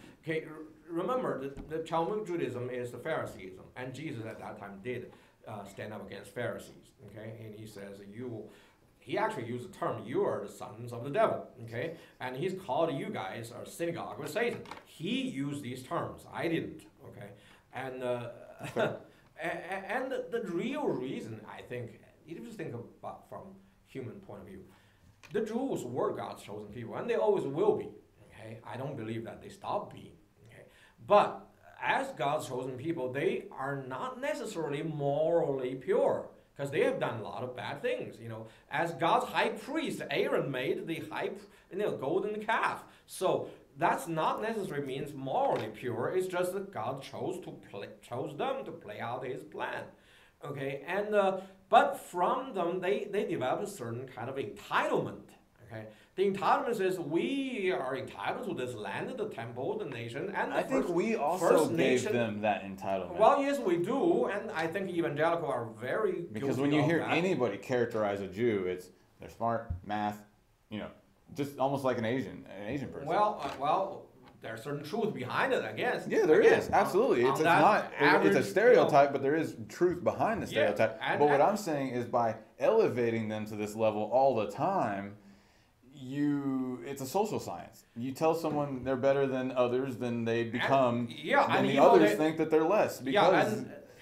And when they are feel entitled, they feel they can do anything what they want, and there's no consequence, and that's where the fault is. Okay, so I think that what happens is they have a sense of entitlement. Okay, and when Jesus came to say, hey, the kingdom of God is not limited to a nation, not to a land, it's spiritual, it's universal, everybody is equal, they hated it. Okay, everybody else is happy. All right, everybody else who joined the Christian religion is happy. When you're rich, you don't like the word equal. Right, you don't want to equal. So that's why they hated Jesus, and they still resisted. They still want to restore this land, and they're taking God to task. God did promise that at the end time that Israel will be restored as a state, and it will become the first nation through whom God will rule the whole world. And they took God to task. Why don't you get that, realized?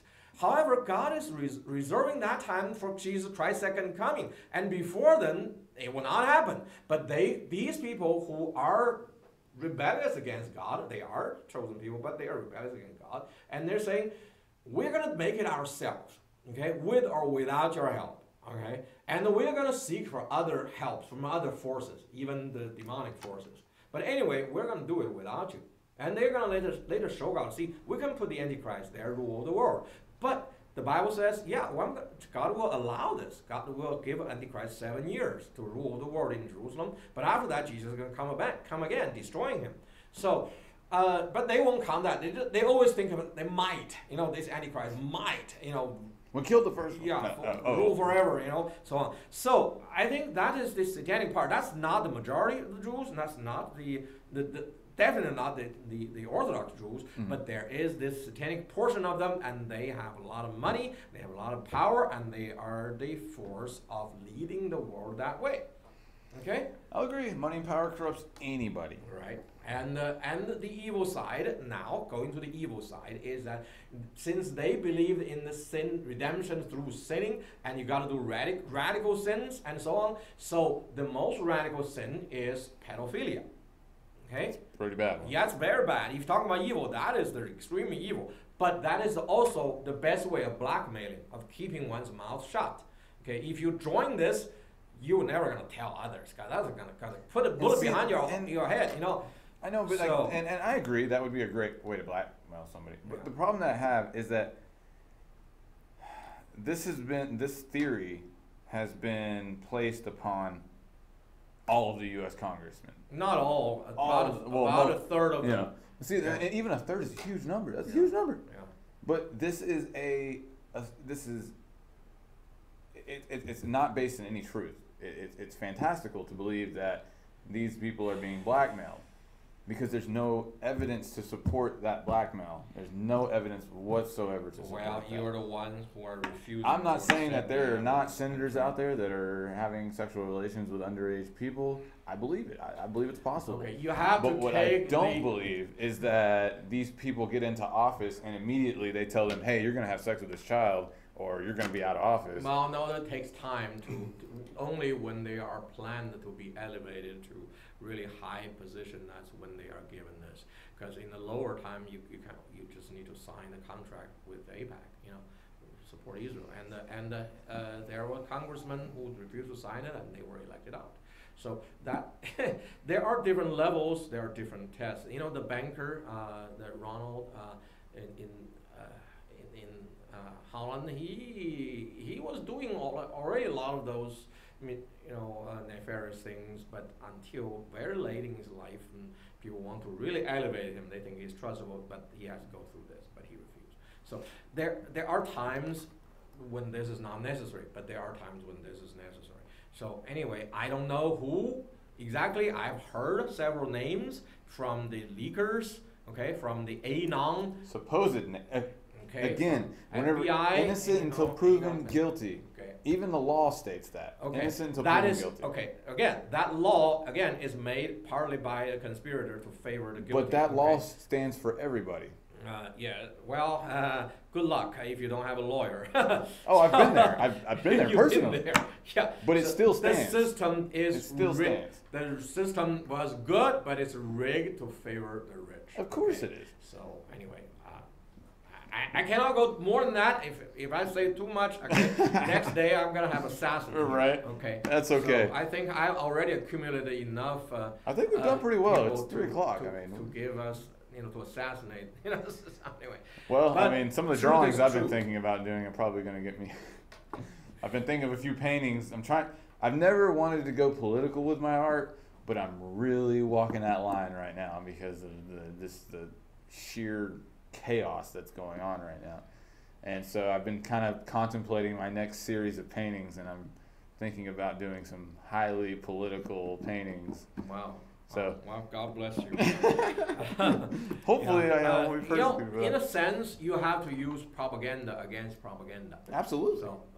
So the state, God established the state to use so-called evil against evil. That's why I say boycott Facebook. Remove their capability of feeding you propaganda, because that's what they're doing. To search. Try to I mean, get use rid of Google if you want.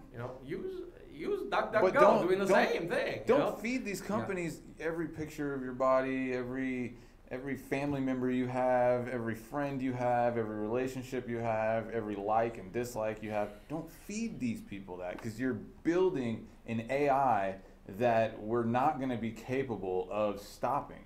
Well, actually, some people are talking about AI might have its own intelligence. It will. And It it will will overtake humanity. It absolutely will. It is. What is it? Moore's law? I will call that probable. Yeah. It's more than. It will always grow exponentially. More than possible now. It's probable now. Yeah. Absolutely. So. Well, hey guys. But on the other hand, okay, I'm gonna say at the end of this, there's a rapture of the church. Before the tribulation and after tribulation, there's the second coming of Christ, and then there's the millennium. You believe or not, this is what I believe, what the Bible actually teaches. So Christians, you can rest assured, once you're in Christ Jesus, you're secure for eternity. So today, don't be jealous of the evil, that they have power, they have money. Okay, try to live in righteousness, in goodness, and trust in God that He will protect His children, now sons, heirs, to the best and for their good. And I'm putting my head out now. I could be chopped. But this is the time to stand up for righteousness, to fight evil. There are too many children who are abused now. It's time to fight it. And actually, personally, I believe Jesus' second coming is close, but not right here. There are still probably several generations and for things to play out. Therefore, we might win this battle. Okay, there might be a revival of the church, a revival of America, and to continue to do good until the real time of the end. At that time, it's not in our responsibility anymore. Yeah, and I would just say to the people that don't believe, befriend a good Christian. Befriend people that are wanting to do good for other people. Make the choices in your own mind to not make bad actions. Think about things. Don't just do something without any thought. And like I said, don't be afraid to reach across the table, meet a Christian, and become great friends. I mean, have a great conversation like this one. People can talk to each other. It's not impossible. You may not agree on everything, but well, there's a belief lot is of your things. choice. Right. But there are facts. There are real histories, absolutely. and there are real trends that you can see that we can agree with, right? And religion is a huge part of human history. It and is. don't forget that. It really is. And, you may Trying not believe to divorce that from our mind is actually robbing part of our humanity. You can't do that. Yeah. A lot of things were solved through the persecution and the growth of religion through history, and also the wars that were fought and things like that. We can't just disregard all of that because we don't believe it. So just leave that in mind, and hopefully we'll have another show for you here pretty soon. Definitely don't forget to check out dayministry.com. We have links to our YouTube, and we also have a podcast going on iTunes and Google Play. The podcast is, what is the podcast right now? I think it's just Day Ministry, correct? Yeah, I think it's okay. Yeah. So you you can just search Day Ministry. It's all one word. Search it on iTunes or Apple, the Apple Store, and also on Google Play. I think you actually have to go to Play Music on Google Android phones. So just keep an eye out for that. Again, youtube.com/Abilene Bible Church. Plenty of content there, and AbileneBible.org. If you guys ever want to stop by the church, Dai-Chin would be happy to talk to you guys and give you any information that he can on Christ and how to find him. So thank you so much, guys, and we'll see you next time. God bless you. Love you. All right. And if you want to stop the stream, Where do we? just go to OSB. This one. There Okay. you go. Awesome. Hey, look, there we go. Woo. Stop See you guys next time, man. You guys are great. We have infinite. Yeah.